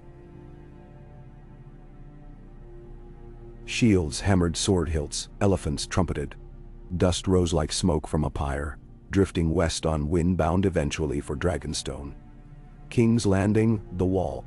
The march began before sunrise next day. Vanguard pikes, archer companies, elephants with wicker howdahs fitted. Jon rode front with Strickland and Balak Dodawari. Roads had been watered by the storm, tamping dust but leaving puddles that swallowed hooves. Mud spattered his cloak. He tasted grit and smiled. He had tasted worse atop the Frostfangs. They covered 14 miles first day, bivouacked beside an olive grove. Jon inspected every picket, cheeks raw from salt wind. That night he dreamt of direwolves vast as mountains racing beside gray elephants across snow's orange with dawnlight. When he woke, the horizon did glow orange. Real dawn, not dream, and olive leaves shook in a warm breeze. They broke camp. 6 days' march delivered them to Bravos South Causeway, where tide-ridden marsh met pale stone. The Titan's fist shadowed their column noon to dusk as they filed across the long bridge in precise order. Infantry first, then elephants, then baggage, cavalry last to guard stragglers. Bravosi citizens lined parapets, tossing flower petals, and sometimes copper coins. Some recognized the wolf-cloaked commander and shouted, "Snow King!" He shook his head but saluted nonetheless. Reputation could be harness for toil. The company camped outside Bravos' western wall, quartered by guild law. Strickland, Balak, Jon, and the paymaster were escorted into the Iron Bank's marble atrium beneath frescoes of faceless kings, handing scepters to hooded notaries. Teco Nestoris greeted them stiffly, yet his sharp smile conveyed satisfaction. Papers were signed, half payment released upon embarking transports. The remainder in 2 equal drafts, one at landing, the last 6 months hence. Teco accepted Strickland's seal, Joan's blood thumbprint, and Balak's archery serpent sigil. Inked dried, quills rested, fates entwined. Outside dockyards roared. Manderley ships already waited. 6 broad cogs, and 4 narrow-keel galleots, their banners mermaid argent on teal. Davos Seaworth strode the quay waving a salt-stained letter. When he saw Jon, his lined face cracked a grin. They clasped forearms. "Wyman delivered more than rumor," Davos said. "He emptied his cellars for you, and he sends a fat cook to prove it." Jon laughed, tension easing like melting ice. They walked along the pier, discussing drafts, stowage, crew ratios. Davos eyed the elephants in bemusement. "7 hells, lad, they'll capsize us." "We raft them," Jon assured him, explaining the engineers' barges. Davos muttered that he'd abandoned smuggling for saner trades. 3 days in Bravos blurred, loading grain and ballista arms, debating over which sellswords boarded first, pike and archers, elephants last, reconnoitering hull integrity, buying last-minute limes to stave scurvy. Jon scarcely slept. Ghost prowled gangways with sailors, comfortable among rope coils now. Strickland's officers drilled men in forming ranks on deck in case of boarding. Balak supervised the rigging of longbows in oilcloth to keep spray off sinew. On the second night, Davos produced a sealed raven letter from Stannis. Jon read by ship lantern. "Apathies grow at court. Lannister regency weak, but cunning. March swiftly. The night is full of daggers. Bring your sword. Anastitch. He closed the letter, wondering how many daggers waited not merely at court, but at sea. He told Davos of the fireship's success. The Onion Knight nodded grimly. Ironborn bleed iron, aye, but be sure they bleed elsewhere than your decks. Sail day arrived on a bleak dawn. Fog smothered the lagoon. Horns moaned from mooring towers. Jon walked the quay at first light. Each transport's bow lights glowed faint behind mist, like watchful eyes. One by one they cast off, sweeps pushing through milk water. The elephant's barge, named Titan's Hoof by a playful hostler, floated low but stable. Drums on deck marked cadence of oar strokes. The golden skull flag of the company snapped beneath Manderley mermaids.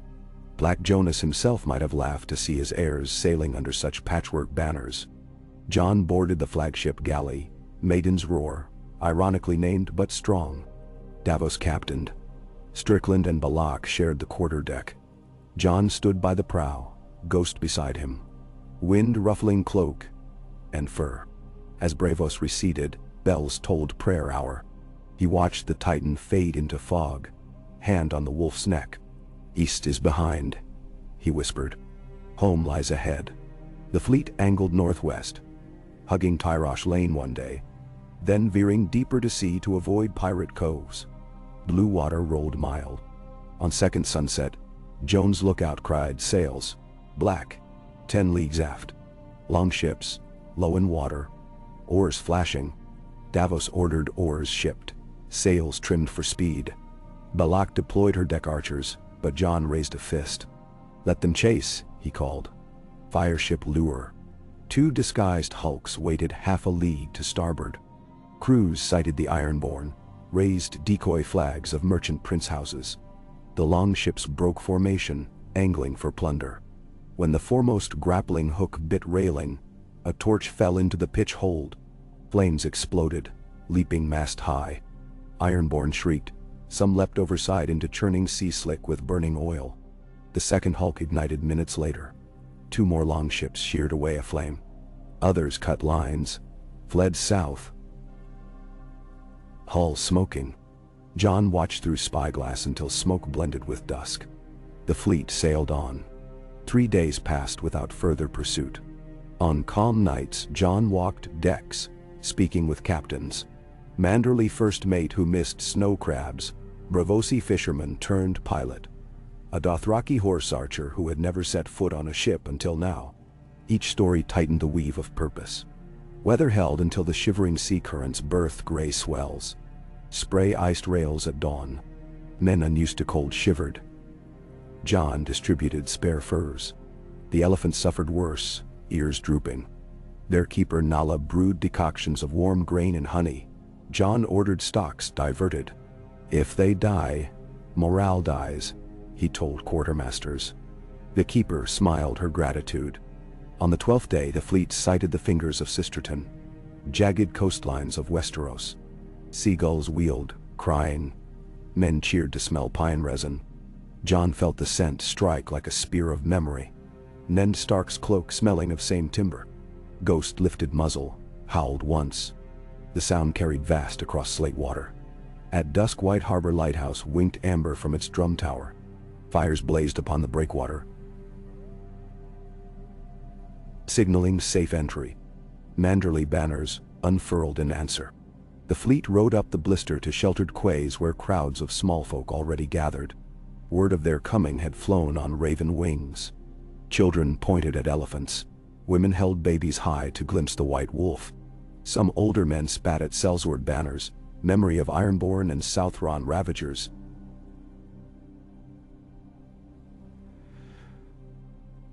Wah! But they did not bar the way. Lord Wyman Manderley awaited, in a litter cushion deep, to bear his girth. Jon dismounted, knelt. Wyman's triple-chinned face beamed. "Snow of Winterfell, you bring half the world on your decks." The late King Robb would smile. His voice roughened on the name. Jon rose, clasped the Lord's ringed hand. "Robb rides still in every heartbeat this host marches," he said. Wyman nodded once, watery eyes gleaming. Harbor warehouses already brimmed with grain sacks. Manderley's stewards worked beside company clerks, counting, marking chalk on hulls. Strickland found the numbers pleasing. Balak rode inland scouts to map roads smothered by drifted snow. Snowbanks still lay thick in shadowed dells, though new green-speared fields. Late thaw, Wyman murmured, but by the time you reach the neck roads will flow. 3 days they lingered in White Harbor. John dined once in the new castle's great hall, where banners of trident mermaids draped oak beams. Elaine, Wyman's plump daughter, sang ballads of King Torhin when he bent knee to Aegon. Company captains half listened, more interested in the savory lamprey pies. John sat near the dais, but his eyes roamed hall corners, half expecting a Lannister crossbowman behind a pillar. None appeared. Still, he wore long claw strap. At dusk after the feast he slipped to the Godswood dock. The harbor tide lapped stilts. He knelt under the great pale weirwood transplanted centuries past, its carved face soft in lantern light. "Help me keep them alive," he whispered to his father's gods, "and keep me worthy of their trust." He felt no answer, only wind. The column marched at sunrise. North along the King's Road, then west past Castle Serwyn's scorched shell, where Bolton sigils now fluttered. Riders reported that Roose had withdrawn to Winterfell to hold feast for new-made loyalists, trusting snow-choked passes to stall enemies. John smiled grimly. Passes could not stall elephants.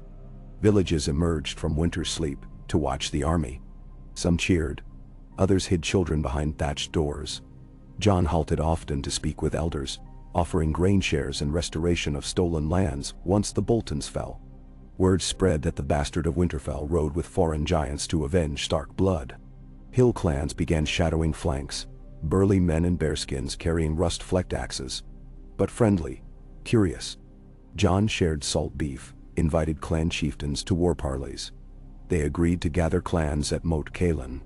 Snow thinned as they crossed the last river. Scouts reported Frey outriders probing the neck. Strickland permitted Balak's archers one demonstration. At dusk, they crept within bowshot. Loosed, gray-fletched shafts. 3 Freys fell, the rest galloped, leaving banners behind. The archers scalped 2 horsetails for trophies. Wordless message. The storm is here. Around a cookfire that night, John discussed battle plans with Strickland, Balak, Davos, and the clan chiefs. The burned woman of Clan Flint, Morgan Little with wolf jaw necklace, Howland of the Greystarks, a minor branch long thought vanished. They argued over assaulting Moat Cailin directly versus flanking by marsh. Elephants swayed silhouettes beyond the fire, trunks rising to test night sense. In the end, they settled. Pike phalanx advancing the causeway, shielded by archers, elephants last to drive the breach. Clans would harry marsh flanks, cutting Bolton lines of retreat. 4 days later, gray towers of the moat loomed, draped in black banners flayed red. Bolton forces numbered 800 swords, 4 scorpions on ramparts, and mire filled with spiked caltrops. John studied the defenses at dawn, breath fogging. Strickland issued orders. Drums beat, pikes leveled. Company moved. Bolton arrows whistled. John raised shield. An arrow rattled off oak. Archers returned fire. Sleeting shafts deadly accurate. Ghost ran beside elephants, dodging their churning feet. When Pike stalled before a hedge of sharpened stakes, Balak whistled. War engineers rolled forward heavy shields. Sappers ducked beneath, axes hacking stakes. First elephant waded up, tusks sheathed in iron. Howdah crew banging gongs. The beast bellowed, surged, shattered the stake row. A gap opened. Pikes poured through roaring, snow. Snow. Nenatrum. Bolton men broke within minutes. Some threw down arms. Others fled into marsh, only to meet clan axes. John rode with cavalry encircling the largest tower. Frey crossbowmen on its rampart surrendered when Glover banners crested the ridge behind. By sunset, the moat belonged to wolves and golden skulls. John accepted the garrison's capitulation beneath the tower's archway. He ordered wounded treated, prisoners fed, banners of the flayed man ripped down. In their place, He raised a tattered stark direwolf, found in an old storeroom. It flapped weakly in dusk wind, but it flew. Soldiers cheered, some weeping. Jon stood silent, regard fixed on that banner. That night, he summoned all surviving Bolton officers. He offered parole in exchange for information and oath to lay down arms. Some spat and were clapped in irons. A few bent knees. From them, Jon learned Roose had summoned Karstarks and Ryswells to hold Winterfell. Trusting the Umbers too fractious to rally, Ramsay ranged the Dreadfort, raiding holdfasts for sport, accompanied by skinning knives and hunting girls. Each tale pumped blood hunger through the camp. 2 days of repair turned the moat into staging ground. Jon dispatched ravens to clans and White Harbor. Moat reclaimed, winter marches soon. He sent one bolder message to Winterfell itself. I come for justice. Lay down arms, and the North may forgive. Persist and perish. Jon Snow. He doubted Roose would heed, yet truth served as blade sharper when brandished openly. Snow returned lightly as they marched west of Wolfswood. Elephants fared well. Their broad feet crushed drifts. Spears glittered under cold sun. At Maidenpool Ford they found charred farms, work of Ramsay. Jon dismounted, examined blackened beams. A child's doll melted to slag. The smell of ash and rotten hay twisted his gut. He ordered a cairn erected, stones piled by every passing soldier. The mound grew tall by day's end. Near Deepwood Motte, they met Galbart Glover leading 200 green and brown cloaks. He and Jon embraced like brothers. Galbart marveled at elephants. Bloody hells, net if he could see. They chuckled. Grief shared wordlessly. Glover joined vanguard. Now their host swelled past 15,000. Ravens brought word that Karstark scouts rode for Last Hearth to raise Umber bastards against them. Jon dispatched a flying column of company horse and flint clans to intercept. They ambushed Karstark riders in night fog, seizing banners and letters proving Karstark collusion with Freys. Jon penned reply to Karstark Lord. Break with Bolton or face arraignment for treason. No answer returned. Winterfell's towers broke horizon on a pale afternoon streaked by high clouds. Snow flurries drifted. Jon halted his host on a ridge southeast. Fires lit in the castle. Horns sounded alarm. He studied the walls through spyglass.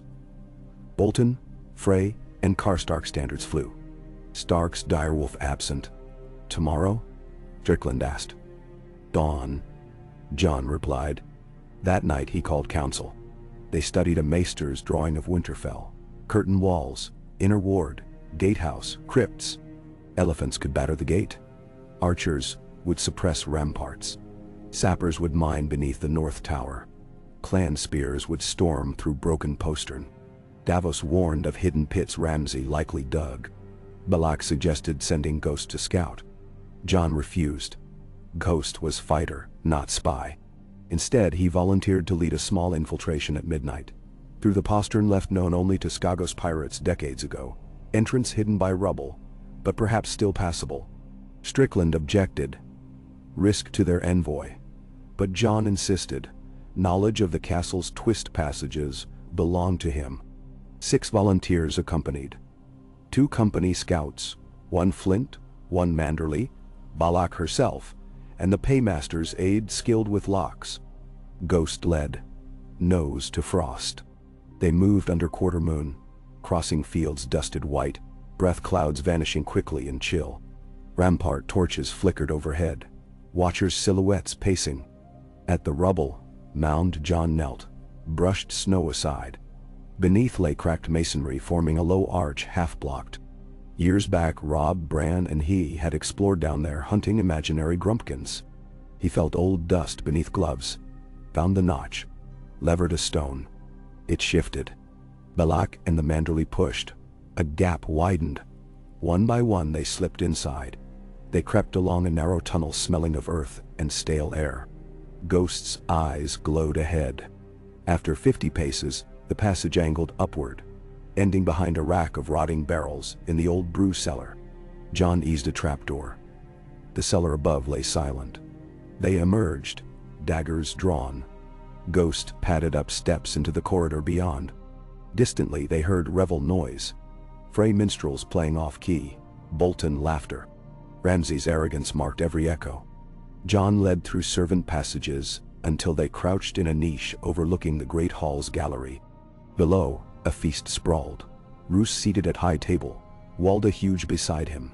Ramsay lounged across benches with whores and dogs wrestling for scraps. Flayed men banners drooped behind the dais. Servants, some gray with fear, hurried plates. Jon's blood pounded. Here lay his enemy, unsheltered save by shadows. One arrow could end Roose. Yet war would still rage. A freer Ramsay, a surviving Walda's claim. Better to strike after gates fall, when surrender stands possible. Balak's hand touched his arm. Question silent. He shook head. They withdrew. Near the kennels Ghost halted. Fur bristling. From shadows a shape lunged, a large hound. Hackles spiked. Ghost met the beast mid-air. Jaws clamped. Yelp choked off. Jon grabbed Ghost's scruff before killing thrust. The dire wolf released. The dog limped away yelping. No guard raised alarm. They reached the cellar again and slipped out into night. At dawn the sky glowed pewter. Jon donned black breastplate over wool, pinned a white-on-gray direwolf at his collar. He rode front of the infantry, Strickland on right, Balak left. Trumpets blew. Archers loosed first salvo. Spears raised shields to catch return arrows. Elephants advanced, trunks trumpeting, battering rams swinging from frameworks strapped to tusks. Gatehouse scorpions fired, bolts clanged off wicker mantlets. Clan flanks screamed war cries, axes thumping shields. The lead elephant reached the gate, slammed oak with iron-sheathed tusk. Boom reverberated. A second lash. On third the gate splintered, iron wood bars bent. Engineers heaved, doorway gap widened. Pikes surged, shouting. Frey defenders fell back. From within rampart launched oil pots. One smashed behind the second elephant, flames whooshing. Crew doused with sand sacks. Beast shrieked but held. On walls, Frey archers saw white direwolf standard rise. Confusion flickered. Some hesitated. Karstark men shouted. Traitors! Yet wavered. Bolton horns blared to drown doubt. Jon spurred forward as gap cleared. Ghost bounded through first. Jon behind. Pikes flooded courtyard, clashing with Bolton shield wall. Steel rang. Jon swung Longclaw. Its Valyrian edge sundered a red-flayed man's sigil. He parried a mace, riposted, cut down a spearman. Snowflakes melted on hot blood. Elephants thundered past, tusks sweeping ranks. Bolton men broke, scattering. Clan flanks breached, side gates. Howling. Frey detachments threw weapons, begging quarter. Roose tried rallying at inner stair but arrows from Balak's archers pinned him. He retreated into the keep. Ramsay's dog slipped chains, attacking anything moving. Ghost intercepted, snarling. Jon fought toward the great hall steps. There Ramsay appeared, face smeared crimson, two blades slick. Bastard of snow, he shouted, manic grin. Come be flayed like your father's corpse. Jon advanced, weapon raised. Ramsay darted quick, slash for throat. Jon parried, riposte, sparks. Ramsay laughed, feinted low, then high. Jon blocked, stepped inside blade, elbowed Ramsay's jaw. The flare staggered, spitting blood. Ghost circled, teeth bared.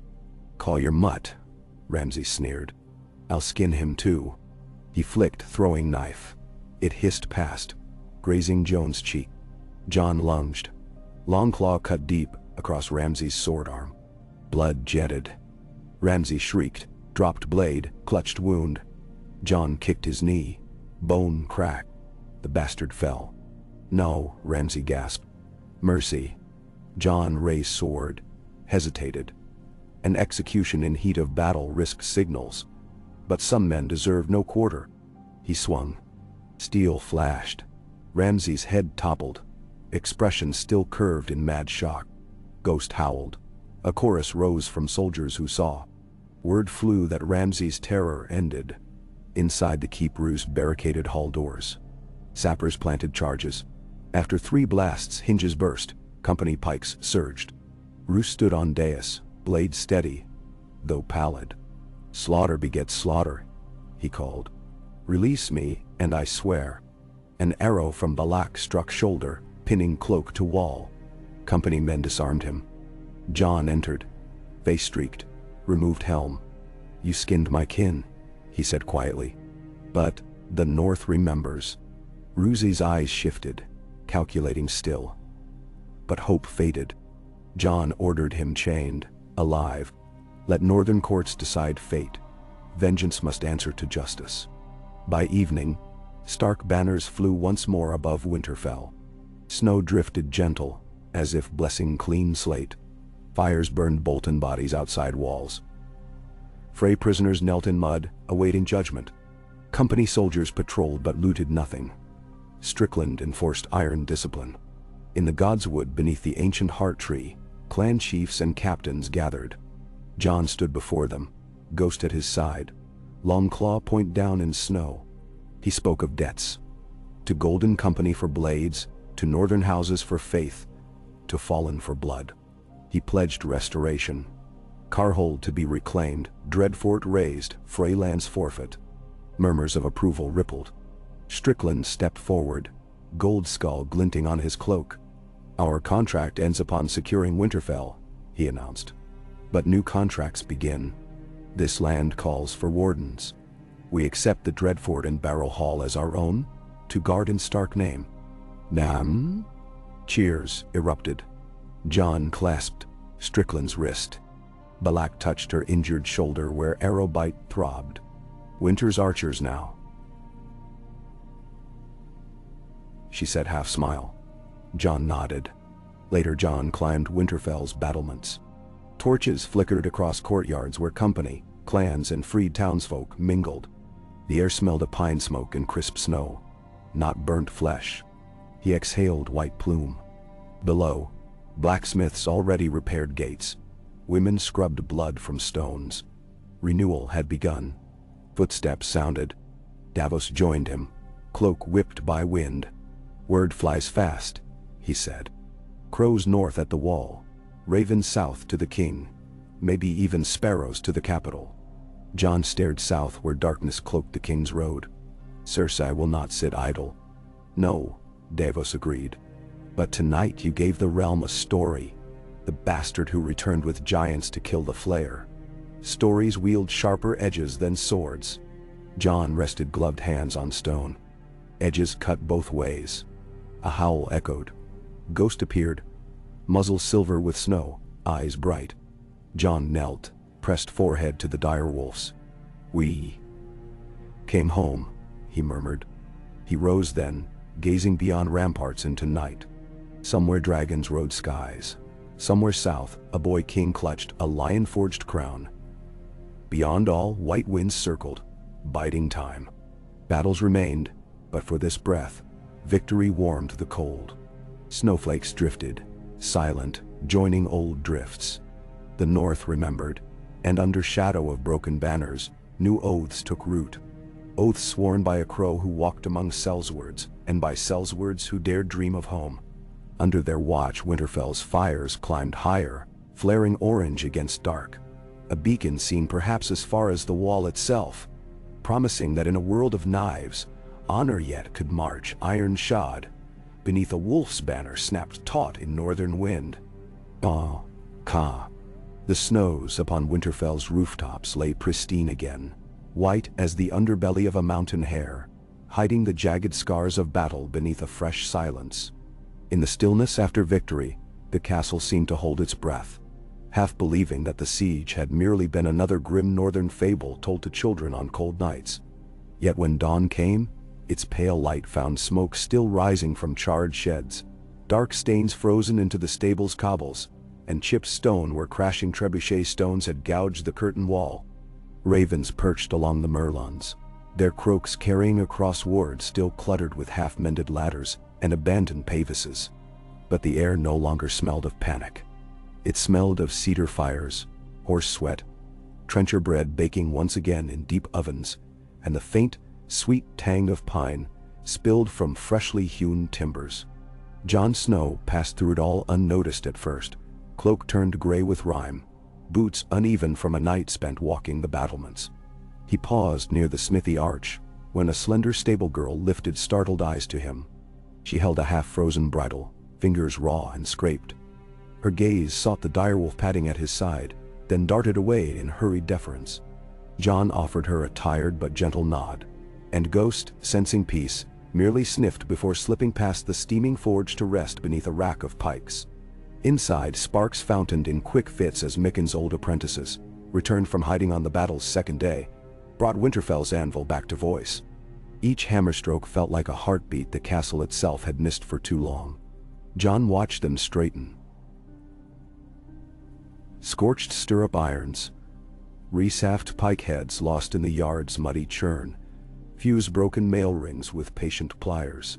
The eldest apprentice, now a smith in his own right, saw Jon's silhouette and called out a greeting through the clangor. Eyes bright and shining behind cinder flecks, Jon left them to their work. There were other wounds to mend and other forges to stoke. He threaded past piles of discarded Bolton armor and into the Lord's solar where all-night smoky tallow candles had guttered over maps of the north. The room reeked of wax and chalk dust. Pale gray daylight now washed the parchments, laying bare troop scribbles, crossing outs, and grease smears that told a whole war's haste. Davos Seaworth stood near the hearth, boots blistering at the toes, murmuring with Galbart Glover. Between them, a copper kettle steamed over coals, steeping something spiced enough to pierce the drafty gloom. Davos looked up first, eyes soft with relief. "We feared you'd taken the wall walk clear round the earth, lad." "Only past the broken gate twice," Jon said, voice hoarse. "Anything?" Glover offered a scroll, bound with bronze-green twine. "Raven from Deepwood. Asha Greyjoy presses claims on the stony shore, but she brings terms." Jon's brows rose. "What terms?" "Parley with a Stark." Glover coughed a laugh. "Say she'll never kneel to Bolton scum or Southron queens, but if a wolf calls, she might bend a knee, or at least join the pack." Jon unbound the twine. The parchment smelled of tar and wet wool, its script bold and angular. Asha demanded safe conduct to Winterfell. 3 hostages exchanged for 3 of her own, and permission to keep her ships at sea instead of port. She offered prisoner exchanges, umbers for Ironborn, and pledged to raid Lannister supply coasts come spring. "Tell her yes," Jon said. "But hostages will be chosen by Galbart's council, and Greyjoy salt plunder stays off northern fishing villages." "I'll pin it," Davos nodded.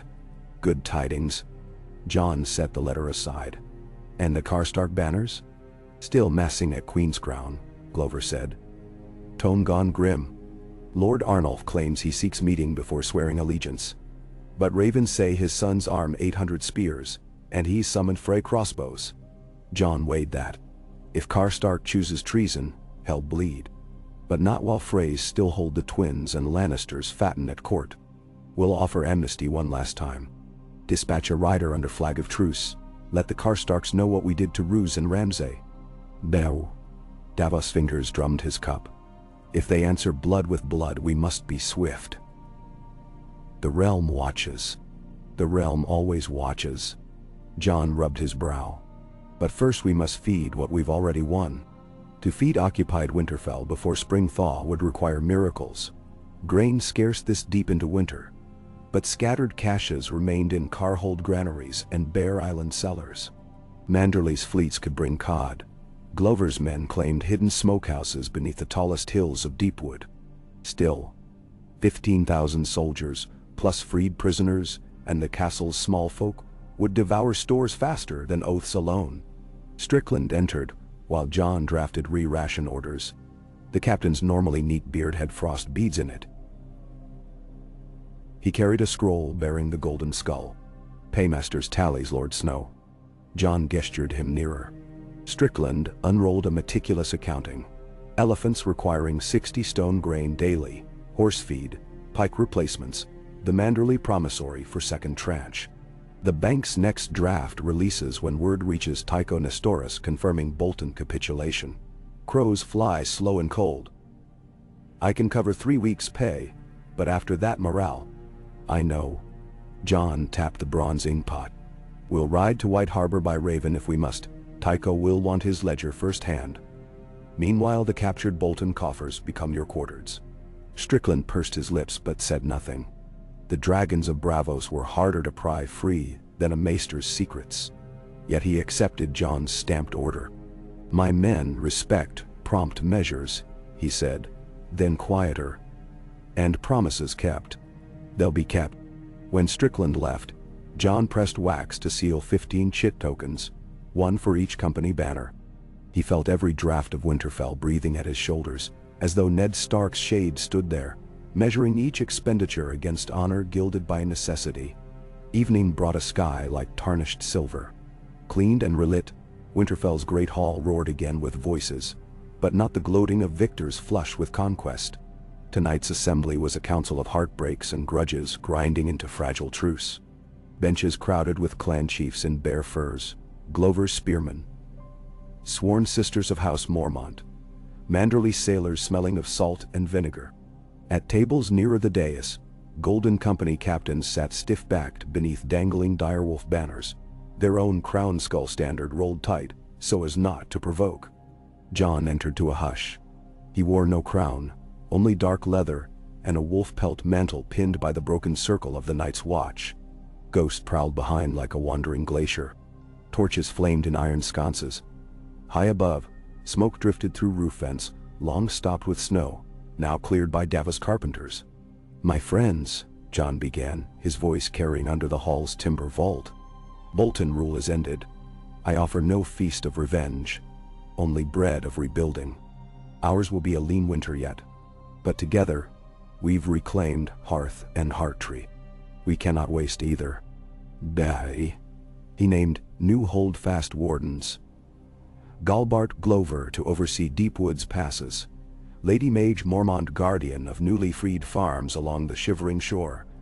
Black Balak, appointed master of archers to train. Mixed ranks. There were murmurs at a sellsword in command, but soon stilled. Her arrow had saved more than one northern neck during the siege. Then John faced the Frey prisoners. Bound and guarded, they knelt below the dais. Sir Hostine, huge and trembling. Walder Rivers, stoic despite a split lip.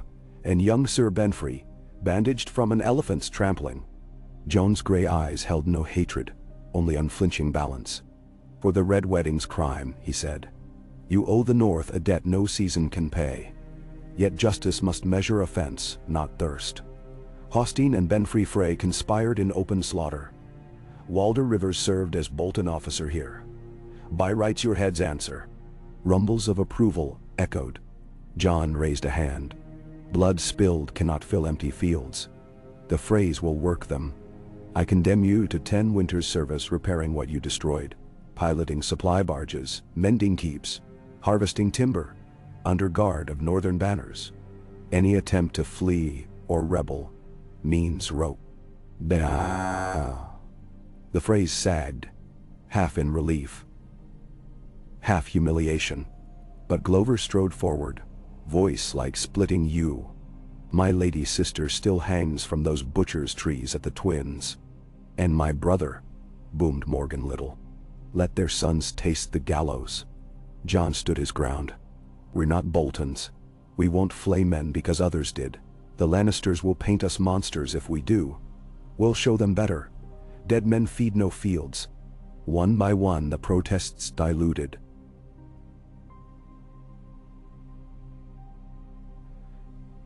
Smothered by tired sighs and the grim logic of a war not yet fully won. The Freys were dragged away to work lists drawn by Davos. In the hush that followed, a child's wail echoed from the far door. Refugee babes taken in from blasted crofts. And many a grizzled warrior looked to his cup, a shame. Later John found Lady Mormont by the heart tree. Her mail half donned yet again, auburn hair wild in cold breeze. Her young face set in lines far older. You grant mercy easy for a man who's lost kin, she said without greeting.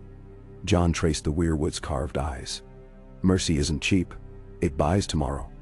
Buys weakness too. Perhaps. But we'll need allies when southern storms reach us. Der Orstag. She tilted her chin. They will come, won't they? Lions and sparrows and gods know what. And dead men, Jon murmured, remembering nights along the wall when the cold itself felt sentient. Night's Watch brothers still held those glaciers, but their ravens spoke of restlessness, of shapes at the fringes of patrol fires, of winds whispering like cracking bones. The free folk refugees huddled beyond the shivering sea now lent the tales new dread. He glanced at the heart tree's bleeding visage. The red sap seemed to pulse in the stark moonlight. I'll send a raven to Castle Black, he said half to himself. If Eastwatch can spare grain carts, we must share what we have. Winter's true war isn't with people who breathe. The raven flew, and moons turned. Snow fell, melted, fell again, until the land wore a mottled shroud the color of ash and mother of pearl. Under Jon's directives, Winterfell became a hive of salvage, carpenters framing new roofs over the library, children stripping scorched straw from a burnt granary to re-thatch with pine needles, Manderley masons setting green-veined stone around the broken baths to capture hot pools again. Galbart's timber trains arrived, sleighs hauled by shaggy oxen, elephants dragging whole-felled pines across white fields like giant gray carpenters. Strickland's quartermasters parceled Bolton gold into Pyrol. Soldiers grumbled less, then began to smile again when fresh mittens and oiled boot leathers were issued. Balak's archers drilled smallfolk youths in Wintertown, teaching them to loose shafts by candlelight into frozen straw sacks. Ghost, when not patrolling, lay on the hall hearth with orphan children curled against his warm side, living proof the dire wolf of legend guarded them now. Yet letters carried new perils. One night Davos knocked, face grave. From King's Landing, royal seal. Jon broke the lion red wax. The parchment smelled of myrrh and sherry. The script was sharp, every serif a claw. To Jon Snow, styling himself Warden of the North, Her Grace Cersei of House Lannister, Queen Regent and Protector of the Realm, commands your immediate fealty and the disbanding of any foreign host within northern borders. The so-called Golden Company stands outlawed. Their presence is treason. Lay down arms and travel to the capital to answer for Bolton regicide, or suffer the fate of oathbreakers.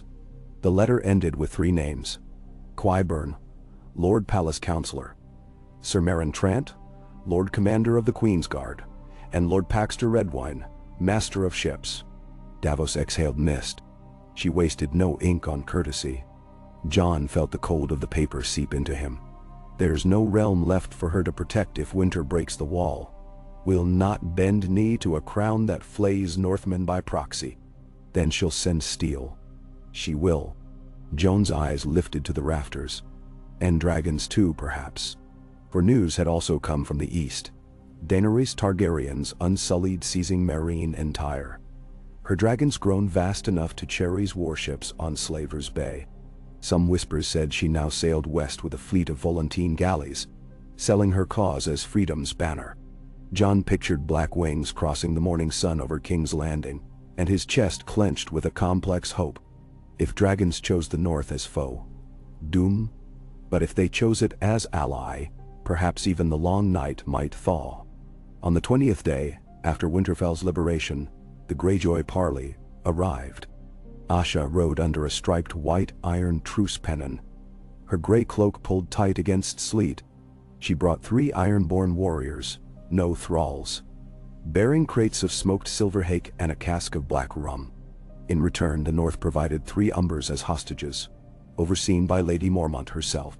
Inside the broken watchtower, now patched against wind, Jon and Asha drank rum as terms were inked. She bore Ramsay's healing bite marks on her left forearm. Jon's gaze lingered. "I'd have gutted him myself," Asha muttered. "You robbed me a fine trophy." "I'd trade it if I could," Jon said. She laughed, raspy. "No, you claim what's yours. That's Ironborn logic too." By dusk, she had pledged 30 longships to harass Lannister coasts come thaw, in exchange for salt rights at Sea Dragon Point, and safe harbor at White Harbor's lesser docks. Davos found ways to stretch harbor law to include them. so long as they paid duties in fish oil and driftwood lumber. Asha departed the next day, sails snapping like gull wings. The agreement brought wary smiles among the small folk of the stony shore. They had suffered ironborn raids for generations, yet an accord under the direwolf felt like a turning of tide. Months drifted. Spring teased with one warm week, then fled behind freezing fog. Wolves howled often at twilight. Some said they gathered in numbers unseen since before Aegon's conquest. Jon walked the Wolf's Wood with Ghost one evening and counted 6 great shapes pacing distant among the pines, eyes like wet amber reflecting starlight. That same night, ravens beat frantic wings against maester cages. From Castle Black, the dead stirred again. Patrols lost near the Shadow Tower. White shapes at the tree line. Horn calls swallowed by sudden blizzards. The old bear's replacement, Lord Commander Cotter Pike, wrote in shaking hand, "We hold the wall, but barely. Wildling scouts, vanish. Send men, send dragon glass. Send faith." Jon read the letter twice beneath torchlight. He felt the wall's cold wind in his marrow, heard Samwell Tarly stumbling through his first ascents, watched Corin half-hand sacrifice himself all over again. All in a blink. Stannis' banners were camped beyond the gift now, still nursing wounds from Deepwood and shivering shore raids, still short on coin. Jon had not seen the Baratheon king since the day he sailed for Braavos, but ravens told that Stannis marched through snow near Queenscrown, forcing Karstark surrender tower by tower. His army would reach Winterfell come the next full moon. Jon sent an invitation borne by Davos aboard the fastest shaggy mule sled. He would need Stannis' claim crowned with legitimacy if southern foes attacked together. And he would need Stannis' Red Woman, unsettling though she was, to speak of fire against the ice creeping into night's corners.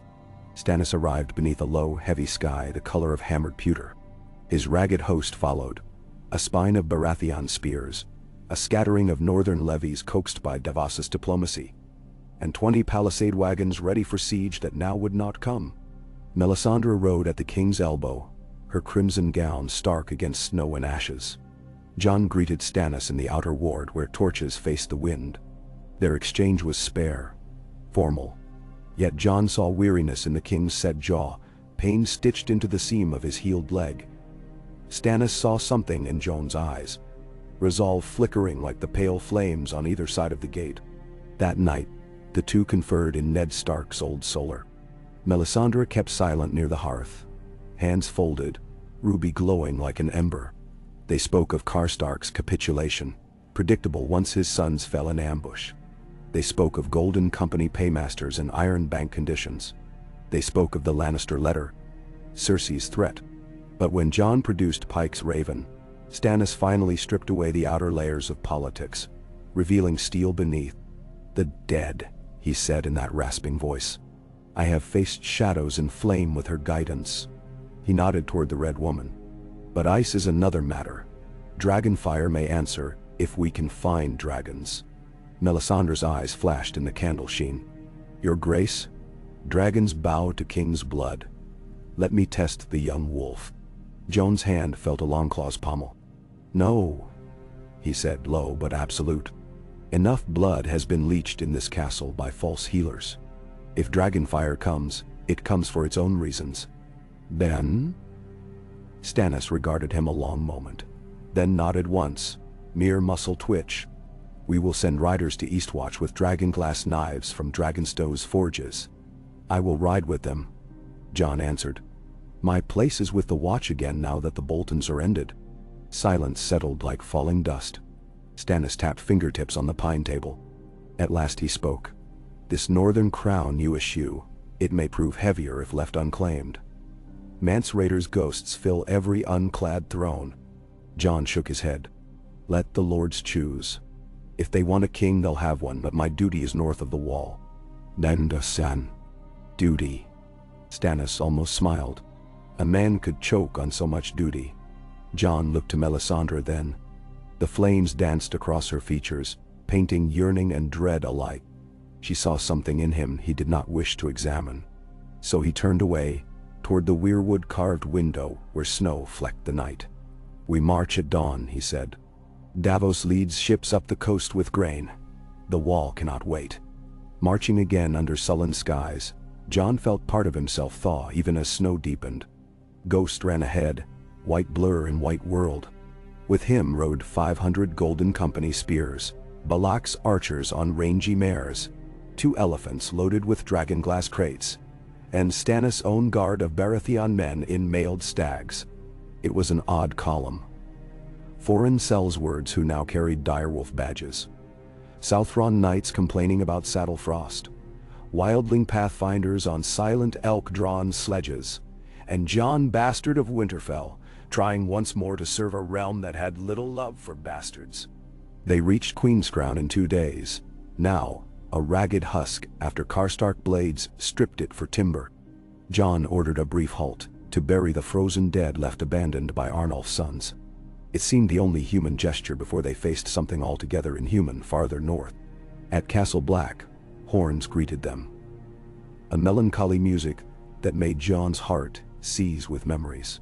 The wall loomed, a glimmering cliff of aquamarine ice stretching leagues into haze.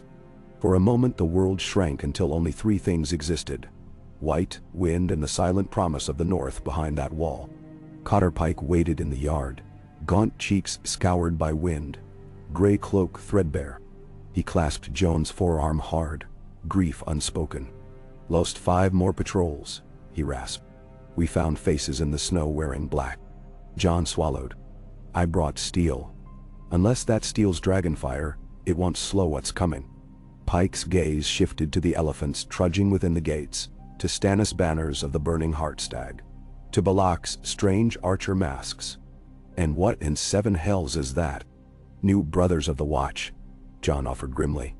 "Everyone who breathes will be needed." That very night, the first snow squall hit. It came like silence turned solid. A hush so absolute men forgot breath made sound.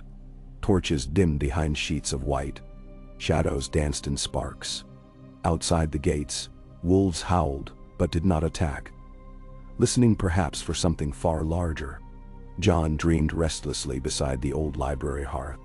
He stood on the wall again, looking across endless ice, but the ice cracked and sang, shapes crawling beneath glassy surface, childlike faces, blue as starless sky. They pressed upward. The wall's foundations creaked. Then a dragon's roar split the dream, hot and living, and flames licked the sky beyond the horizon. He woke to alarm horns, rushed outside. Above the wall's crest, blue witchlights flickered. Men hauled antlered war horns to mouth. Arrows rattled. From the woods beyond, pale figures emerged. Single file, jerky movements, eyes lambent sapphire. They were few but fearless, walking through the drifts as if through memory. Jon climbed the switchback stairs, Longclaw heavy and sure in hand, Stannis at his side with a hoarfrost crust forming in his beard. Balak crouched near Merlin's, selecting arrows whose heads glinted black glass. "Hold until they reach range," Jon ordered. But the whites did not assault. They stopped 50 paces from the cold river, as if sniffing the air. Then one raised its desiccated hand, and the forest behind them erupted. Hundreds maybe more. Pale silhouettes bleeding into snow's white. Stannis muttered a prayer to the Lord of Light. Melisandre appeared, red cloak whipping, ruby blazing. Con. She thrust her palm out. A lance of scarlet flame roared across the gap, engulfing the front rank. Whites shrieked in no voices, collapsed charred. But snow quenched the blaze swiftly. "Archers," Balak called. Arrows flew, dragonglass tips striking. Where they hit, bodies shattered like porcelain into black smoke. But there were so many.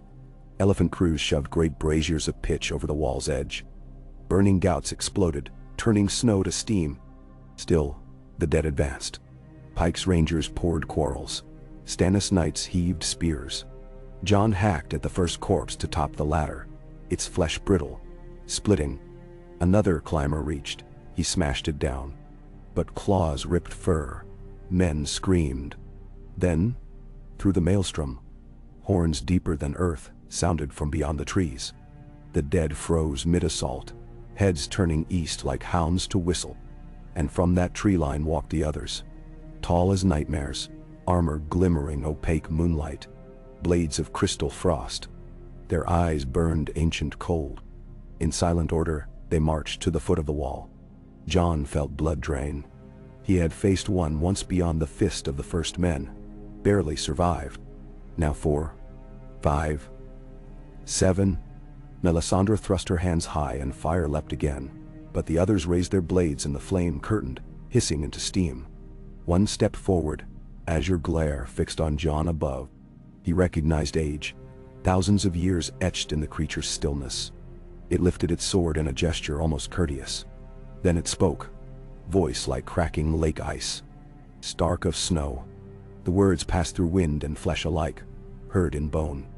Jon's heart hammered. He opened his mouth but no sound surfaced. The other pointed to Jon's chest, then swept the blade to the ridge where Winterfell lay far behind those hills. Its meaning needed no words. Then all at once the whites turned as one, creatures of marionette limbs pivoting. They retreated, following the white lords back into the forest gloom, leaving dead silence. When the last glow of their eyes vanished, the yard erupted in shouts both triumphant and terrified. Jon leaned against the ice-scored Merlon, cold sweat chilling him worse than the wind. Stannis gripped his forearm. "They wanted to show strength," the king muttered. "They wanted you to see they can choose where to fight," Jon whispered, throat raw. Joel. He looked south again. Somewhere beyond those ridges, his retaken home glimmered with new forges and children, laughing at a white wolf's wagging tail. Somewhere, Frey slaves hauled stone. Glover soldiers hunted pheasant. Golden Company men savored stew beside Northmen they once would have stabbed for pay. All of it now, a message board in a larger war. "We must fortify every road," Jon said, turning to Cotter Pike and Balak. "Ready watchfires every league. And send riders, Greyjoy ships, Manderley cogs. Tell them hold the coast. The dead march faster than ravens." "Where will you be?" Balak asked. "In Winterfell," Jon answered, gazing at the dark horizon. "Preparing for a siege not of walls, but of souls." 3 days later, he rode south with a small retinue. Ghost, Balak, 2 Baratheon knights, and the maester from Castle Black carrying raven tubes, like brittle secrets. The paths he'd marched north so recently were barely visible now, drifts waist deep, trees laden heavy. He felt time folding. Child Jon racing Robb through these woods, Ranger Jon escorting Sam on first patrol, and now Soldier Jon galloping to warn a realm that still bickered in courts far off. At Moat Cailin, Karstark emissaries waited, white flags drooping. They brought word. Lord Arnulf had died in sudden fever, his sons taken into custody by their captains, and the Karstark house now begged clemency. Jon heard them, accepted hostages, but no pardon yet. Justice would weigh deeds. The emissaries blanched, but nodded. They had smelled what else walked in snow and wanted walls. When Winterfell's silhouette at last lifted from a swirl of snow, its new timber roofs and repaired watchtowers shone gold under rare sun. Jon's chest swelled, yet dread coiled beneath, the other's message hanging over him like a sword. Inside the hall he found surprises waiting. A raven with Queen Daenerys' seal bearing tidings of her landing at Dragonstone, and intent to call banners against Cersei's rule. Another letter from the Iron Bank stating Tycho Nestoris would arrive to audit the realm's shifting debts, and a final sealed parchment in a hand, psychotically neat. Peter Baelish. Lord Snow. The game changes and the board widens. Should you wish to discuss alliances against our mutual foes, send a raven to the Eyrie. I hold keys you may yet require. Baelish's mocking shadow crossed every hopeful flicker. But Jon's eyes kept straying to Daenerys' letter. Dragons were no longer rumor. They had landed on shore, now watched by seabirds and trembling fishermen. Night deepened. He stood beneath the weirwood once more. Snow falling soft. Wind rattled dry red leaves overhead, like distant applause. Jon closed his eyes. "Father," he whispered, "I keep my vows, yet each vow breeds another war. Tell me which road carries least sorrow." Only wind answered. Then gentle pressure nudged his hand. Ghost, muzzle cold, eyes solemn. Jon sank to one knee and rested his forehead against the direwolf's. For a heartbeat, he felt the world narrow to shared breath and old forest scents. Ghost's heart beat steady, fierce, rooted. Hold fast, Jon breathed. A bell clanged from the ramparts then, message bell. Jon rose. A runner slid down snowy steps, panting. Dragon banners sighted above White Harbor. Ships, hundreds. Thunder seemed to crack inside Jon's skull. Not from storm, but destiny. The pieces moved again upon the board Baelish treasured. Dragons had come, and whether they brought fire to melt ice or scorch hope, no man could yet say. He turned to the castle gates where torches flared in gathering wind. Cloak swirling, sword sheathed but ready. Jon Snow strode out to greet the new age. Wolf, crow, and perhaps, if the fates were kind or cruel enough, the iceborn echo of a dragon's own forgotten song.